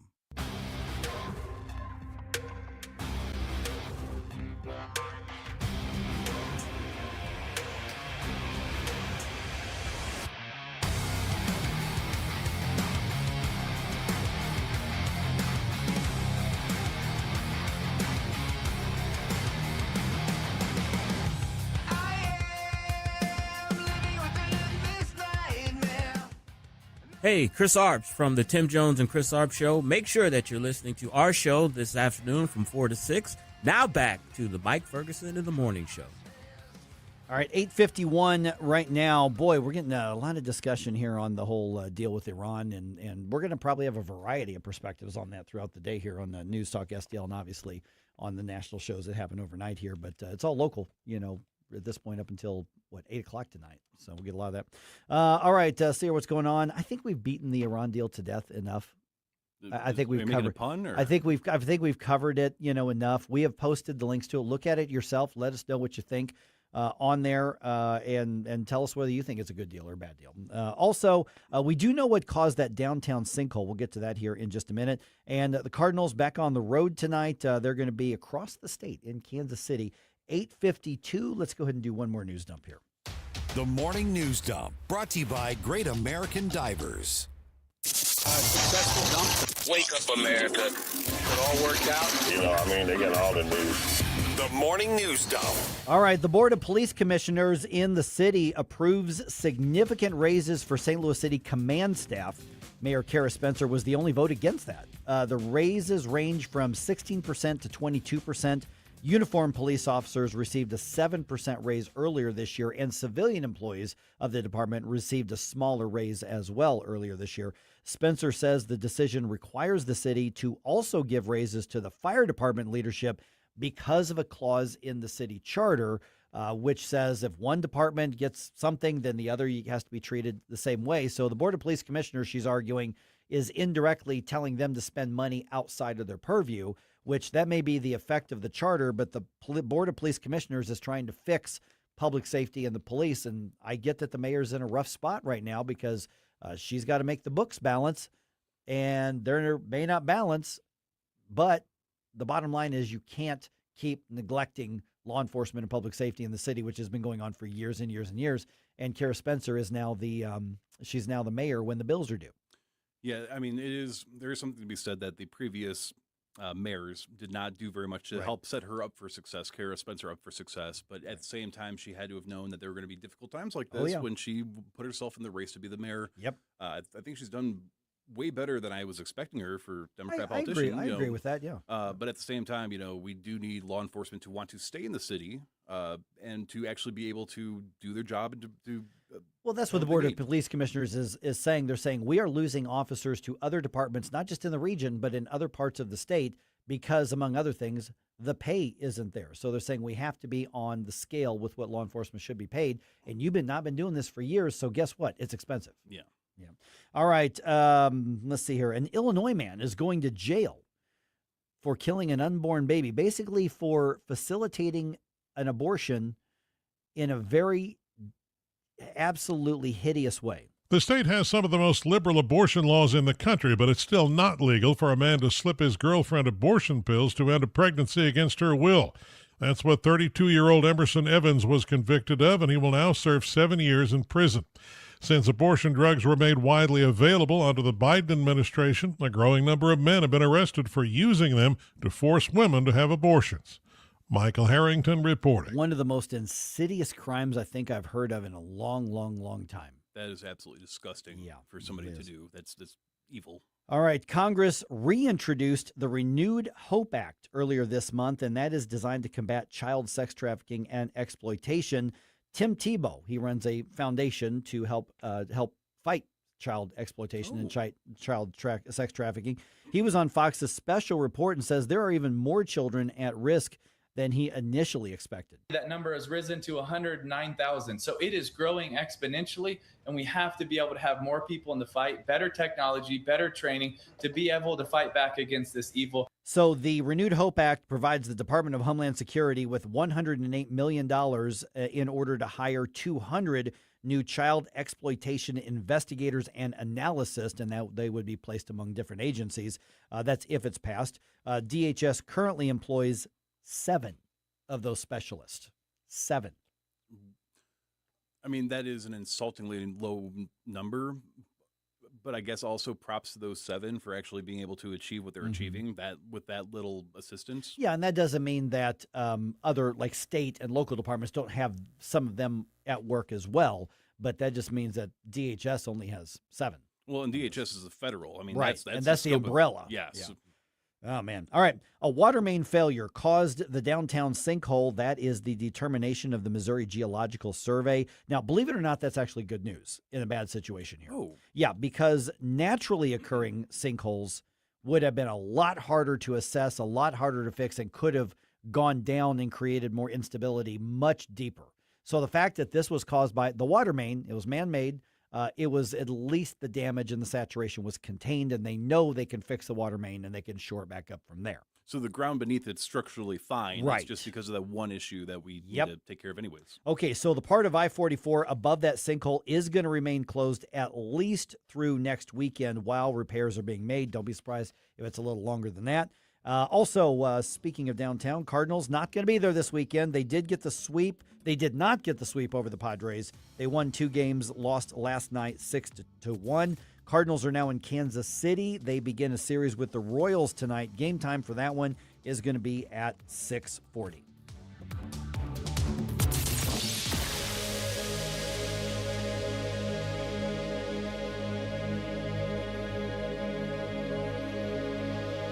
Tony Colombo here for Gutter Pros and Exterior